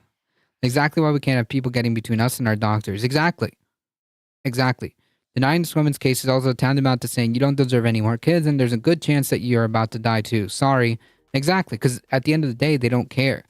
At the end of the day, these people don't see women as people.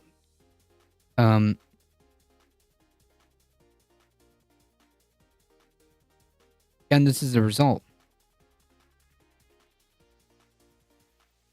In a letter to 3 Texas hospitals where Cox doctor had practiced, Paxton warned that the facilities could be found liable for negligent credentialing her or failing to exercise appropriate professional judgment if the doctor is allowed to perform an abortion.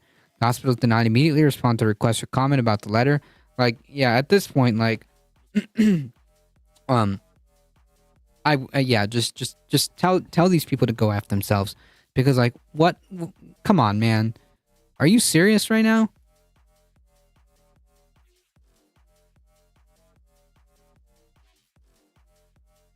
Paxton added that the lawsuit and the judge's order failed to establish that Ms. Cox qualifies for the medical exception to the Texas abortion law. Like, bro, go F yourself, dude. Like, seriously.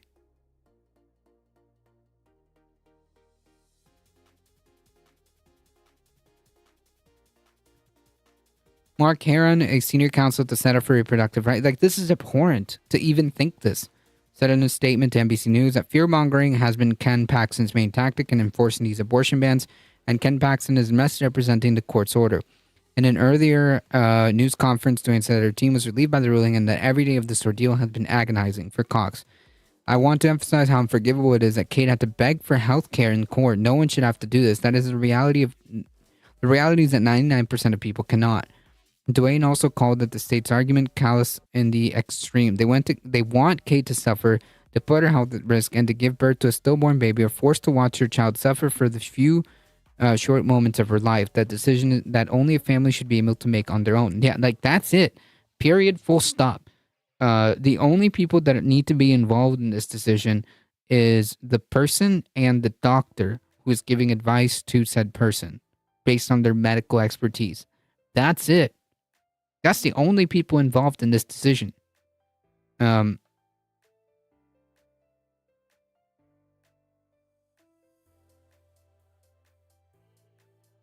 Ludicrous.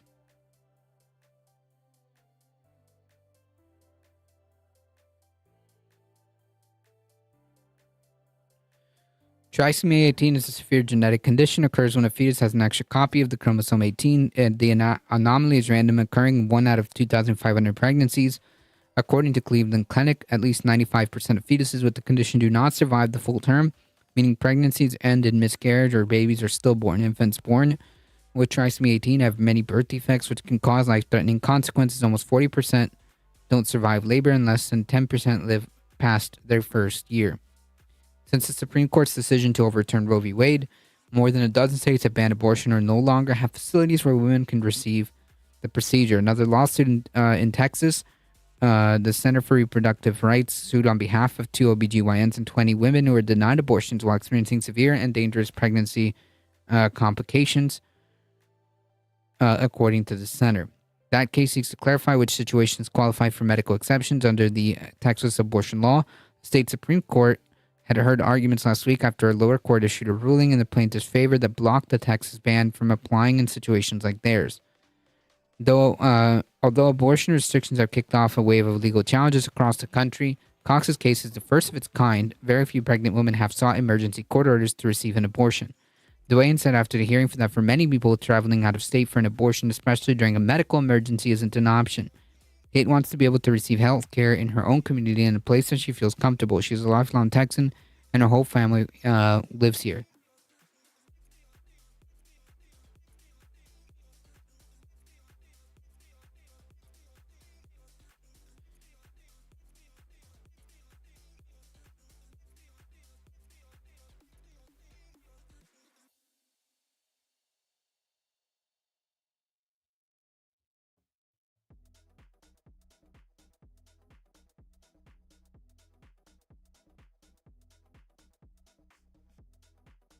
Just hop in a private jet and go to the hospital in the next state. True.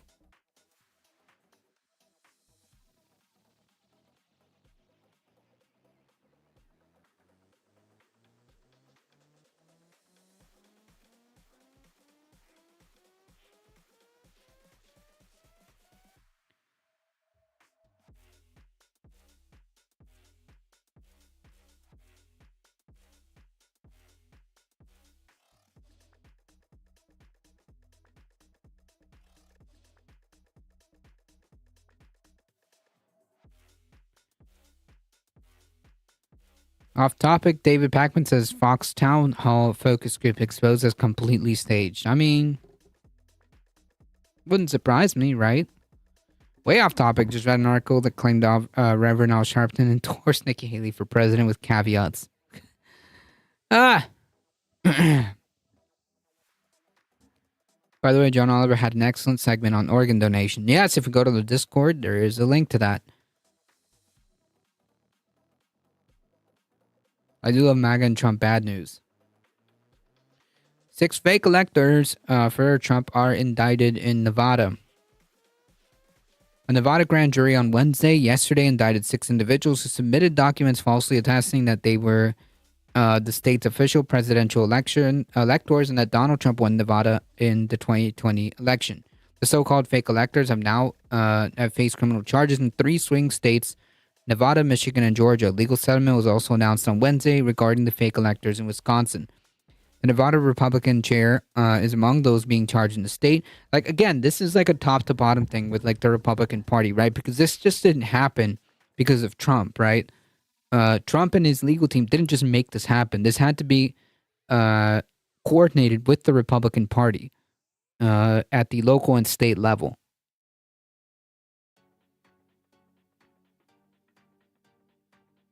Nevada Republican Party chair was one of those charged in the state. There are the 5: Jim DeGaffron-Reed, Jesse Durward, Jesse Law, Durwood James, Hindle III, Sean Meehan, and Eileen Rice. The defendants face 2 felony charges apiece, offering a false instrument for filing and uttering a forged instrument, according to the release for the state attorney general. We cannot allow attacks on democracy to go unchallenged, said Nevada Attorney General Aaron Ford, a Democrat, said in a statement. After the 2020 election, allies of Trump organized groups of fake electors in 7 states won by Joe Biden. These purported electors signed documents that they were the duly elected and qualified presidential electors from their states. Those states included Michigan, where in July, the Democratic State Attorney General announced charges against 16 people posing as electors, and Georgia, where fake electors were included in Fulton County District Attorney Fani Willis' sweeping racketeering indictment. On the Georgia probe, former Trump attorney Ken Chesebro pleaded guilty in October to 1 felony count of conspiracy to commit filing false documents. Chesebro authored memos detailing how Republicans could send false slates of presidential electors to Congress. Chesebro is listed on the Nevada indictment as a witness. The news of Nevada came hours after a unique civil settlement was announced in Wisconsin. There, 10 individuals who served as fake Trump electors acknowledged their part in the attempt to overturn the 2020 election. In a joint statement, the 10 defendants wrote, in part, we oppose any attempts to undermine the public's faith in the ultimate results of the 2020 election. We hereby withdraw the documents we executed on December of 2020 and request that they be discarded by the public and all entities to which they were submitted. The announcement on Wisconsin settlement noted that litigation continues against the 2 former Trump attorneys, one of whom is Chesebro. Yeah. So that happened.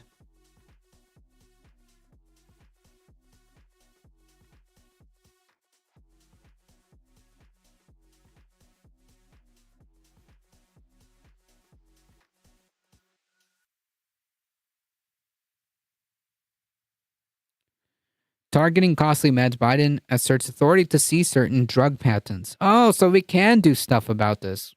We can nationalize things. Interesting.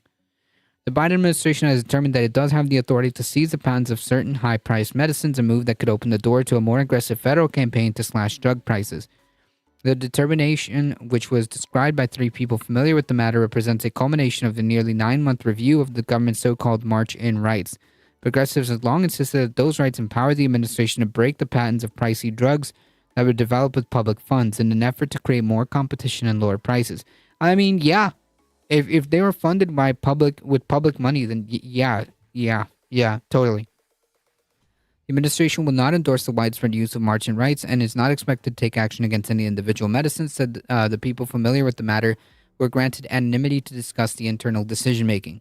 Instead, the Commerce Department on Thursday, today, plans to issue a new framework spelling out factors that federal agencies should weigh in determining whether to take March In actions against expensive drugs or other individual products that were created with federal help. The price and availability of that product to the public are among the factors that the department will recommend that agencies consider. The department will seek public feedback on the framework, which is likely to face sharp opposition from pharmaceutical companies that argue it's illegal for the government to seize its patents with decentralized development. Nope. Don't. I don't believe it. You're getting body armor ads. Something you should tell us? Yeah, I live in America.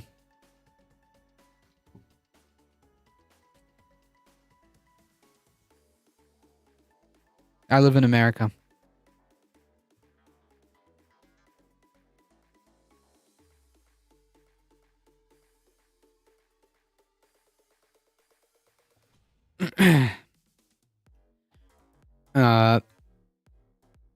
No, I don't think it's illegal for the government to seize patents that public money went into.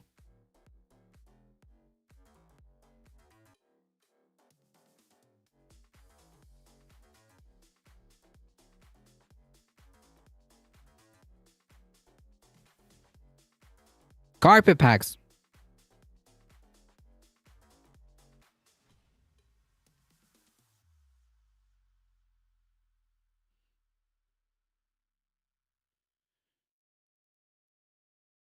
The White House has declined to comment.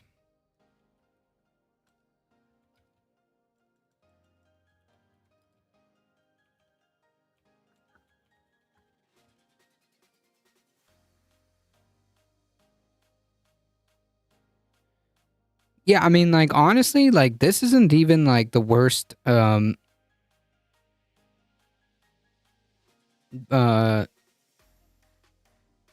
I've gotten.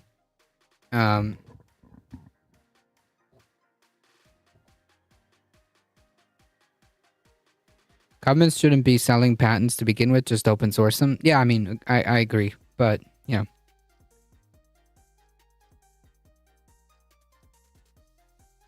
The administration's decision comes as Biden officials seek fresh opportunities to lower drug prices and boost competition within the industry, and amid renewed attention on President Biden's health agenda. Health agenda? The White House has scrambled to highlight Biden's health accomplishments in recent days after the former President Trump suggested he would repeal and replace the Affordable Care Act if elected.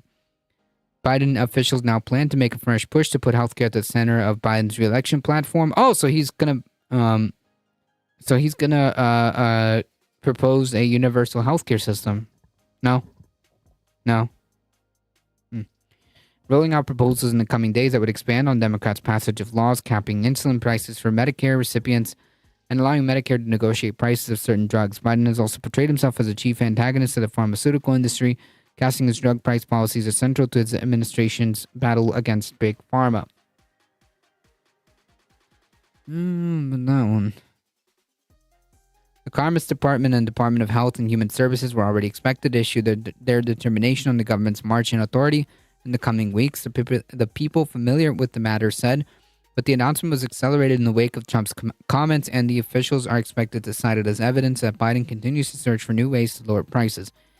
Or you should start talking about universal health care. The department launched their review in March after the administration rejected petitions to use marching authorities to seize patents for a prostate cancer drug called Zanti. That's just messed up. The Zanti decision prompted criticism from prominent progressives at the time, including Bernie Sanders, who later stalled Biden's nominee for the National Institute of Health, partly over the administration's reluctance to use the march-in rights. Yeah. Imagine, like, defending... Imagine defending a company who is holding people hostage, who's holding cancer patients hostage because they need to make profit.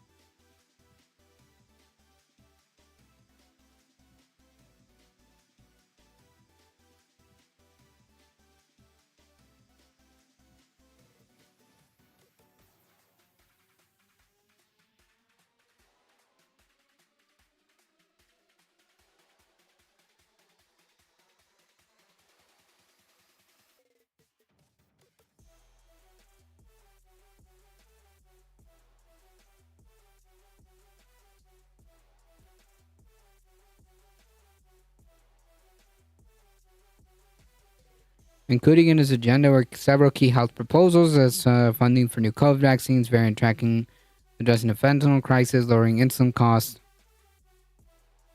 capping insulin costs. Well, I mean, you could just march in there and take that.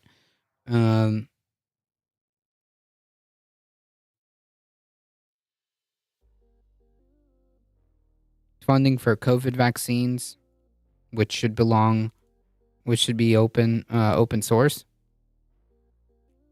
Anyways.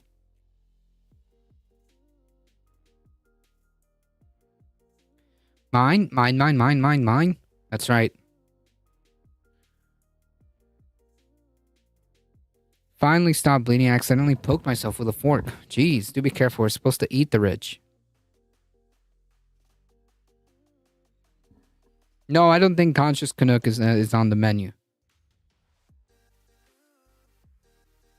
Alright, folks, we made it.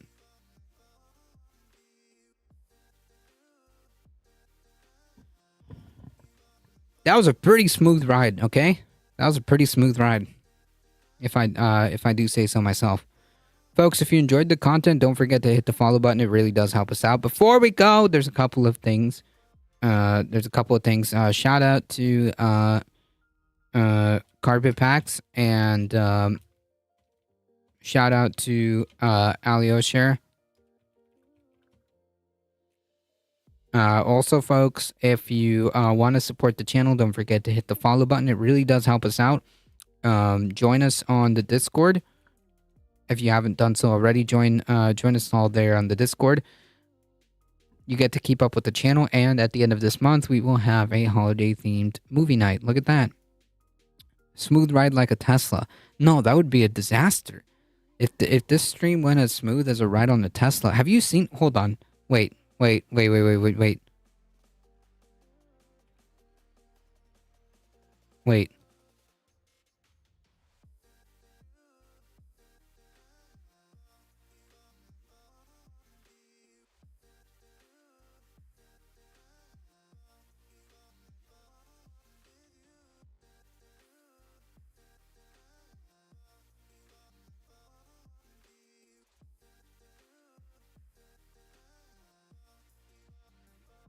Yeah, so is that what we're talking about? Is that what we're talking about? This is only at 38 miles an hour. Look at that.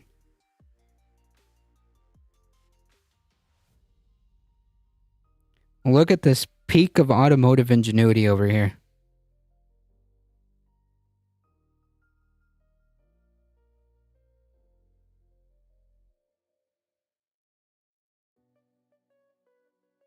Like, I don't know if you can see that. Like, I don't know if you saw that initial, like, the inertia. Look at the look. Flunk. Oh my god. That's just horrifying to watch.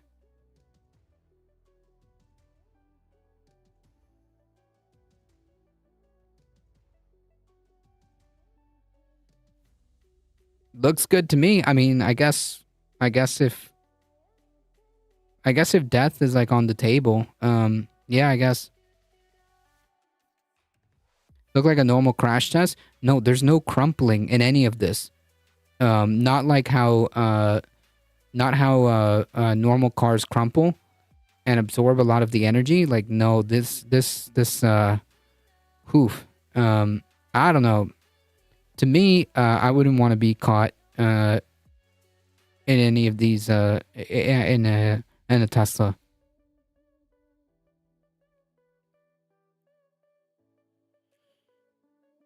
Bent A-frame is good.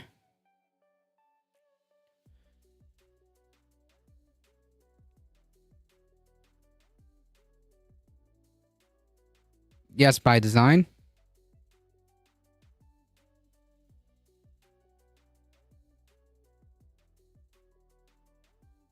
ICE engines don't crumple. Electric cars should be a lot safer without an incompressible brick in front of your legs.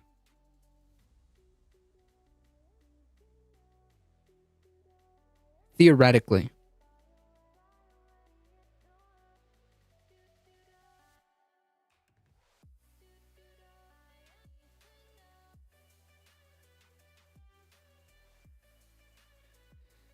I don't know about that one.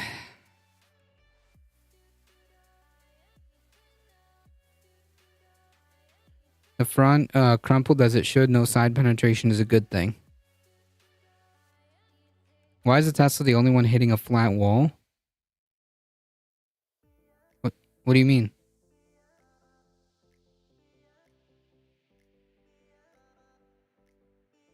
The crash test was for the Cybertruck.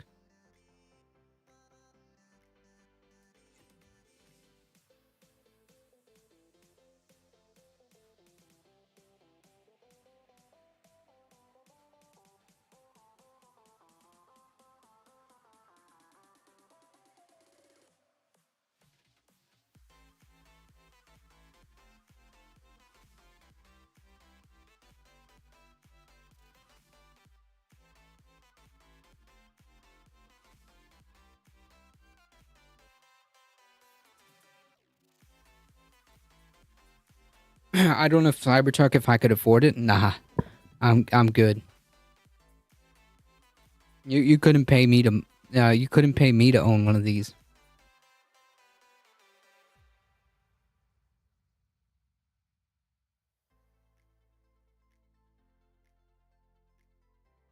Also, just keep in mind that these are 35. These speeds are very slow.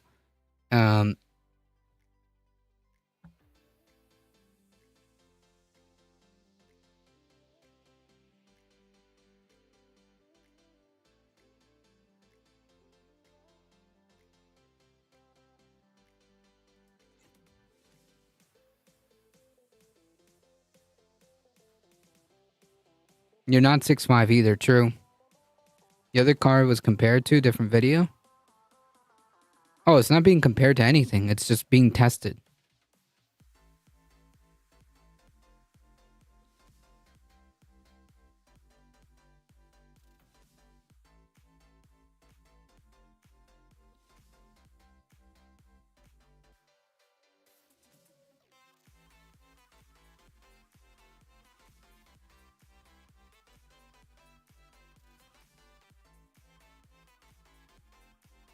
The NCAP standard speed is 35 miles an hour.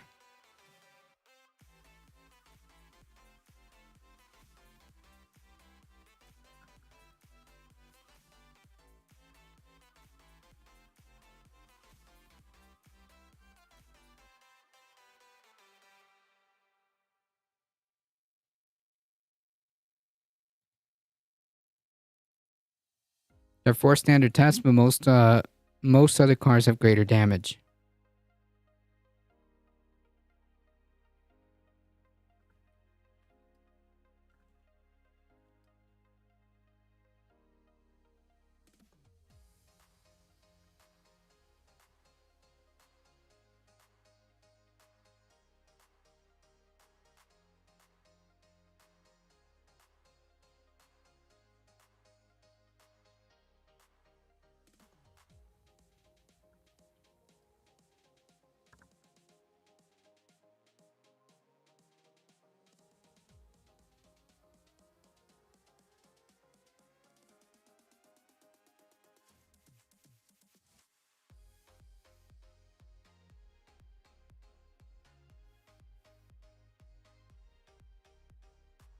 There's another video somewhere? Oh, no. Safer than a Volvo? Boxy, but good.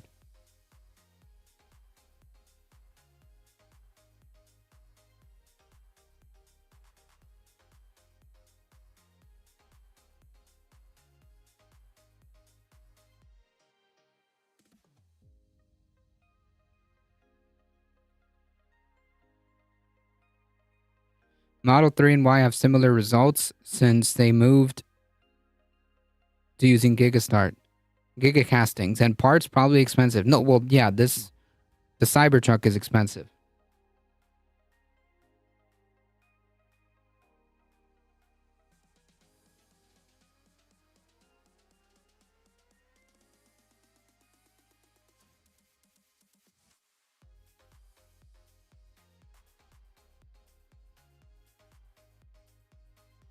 How's the water testing for Cybertruck? Is it a boat like Elon promised? No.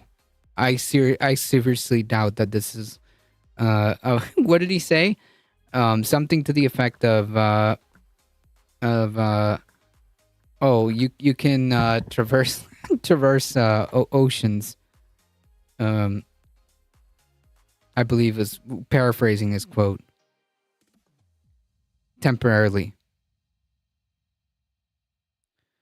He's not gonna do it until it can be a submarine. He's not until it can be a submarine. Yeah.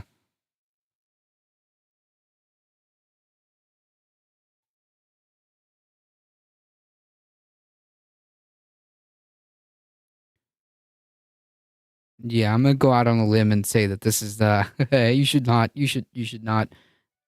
take this out in the ocean, okay?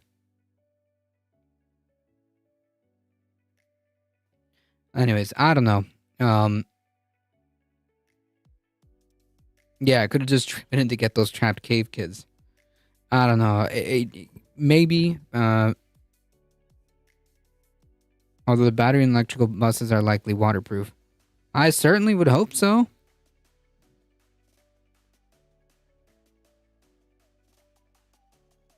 It better be in GTA 6.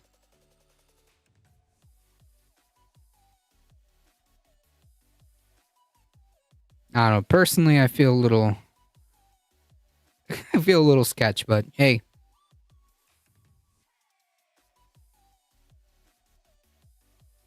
The trailer looks great, by the way. It really does look like Florida, doesn't it? Yeah, it's bulletproof. It's bulletproof, except when it's not.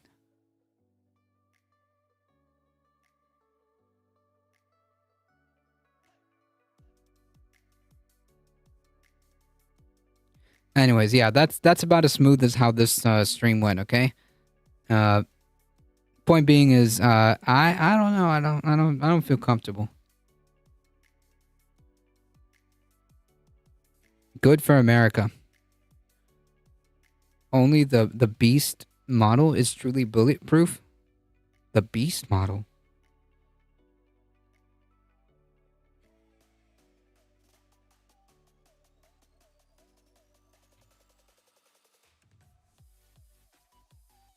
Oh, the 100K one. Oh.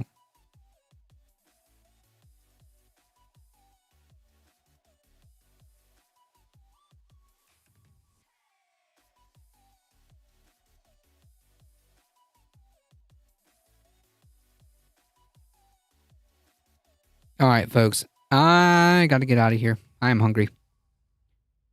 They use Windows for that one.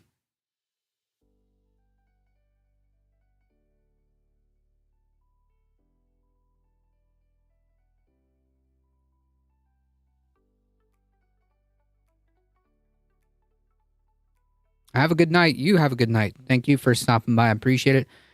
Folks, if you enjoy the content, don't forget to hit the follow button. It really does help us out. Like I said, join the Discord. Like and subscribe. Do the thing. Transparent aluminum. Gotcha. Hail the Beast. Rating with a party of 35. Right at the tail end of the stream. Hey, listen, folks. First of all, huge shout out to Hildebeest. Thank you so much. I appreciate it. Folks, stay with us. Now both of you have a good time. Stay with us. Yes, raid, but this is the tail end of the stream, but stay with us, okay? We'll ride the raid wave, okay? Stay with us. Hello and goodbye, okay? I'm sorry that we are at the tail end, but that's okay. Stay with us, and we'll go. Yeah, let's move forward and onward. Thank you, Hildebeest. Yeah, exactly. Snowball that raid. Hang tight, everybody. Okay. As always, folks. Shout out to Hildebeest. Thank you. Shout out to Carpet Packs, Alio Share. Thank you so much. For those of you that are just coming in, onward and upward. Yes, for those of you that are just coming in, hang tight, folks. Okay. Hang tight. Please stay safe. Please take care of each other. I love you all, and I hope to see you guys in the next one Monday. See ya.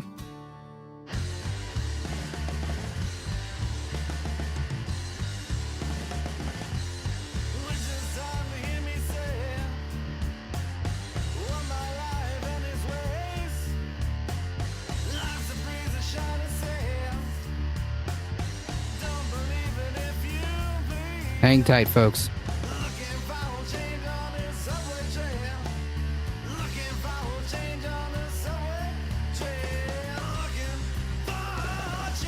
Thank you, Heat. Thank you, Michael Hassard. Thank you for the follow. Appreciate it.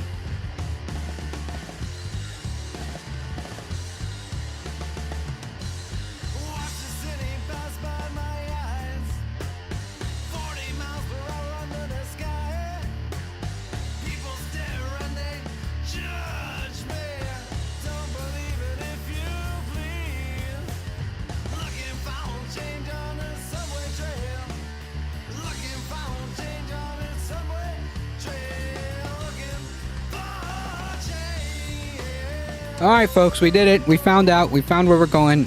We're heading out in 5, 4, 3, 2, 1. See ya. Bye-bye.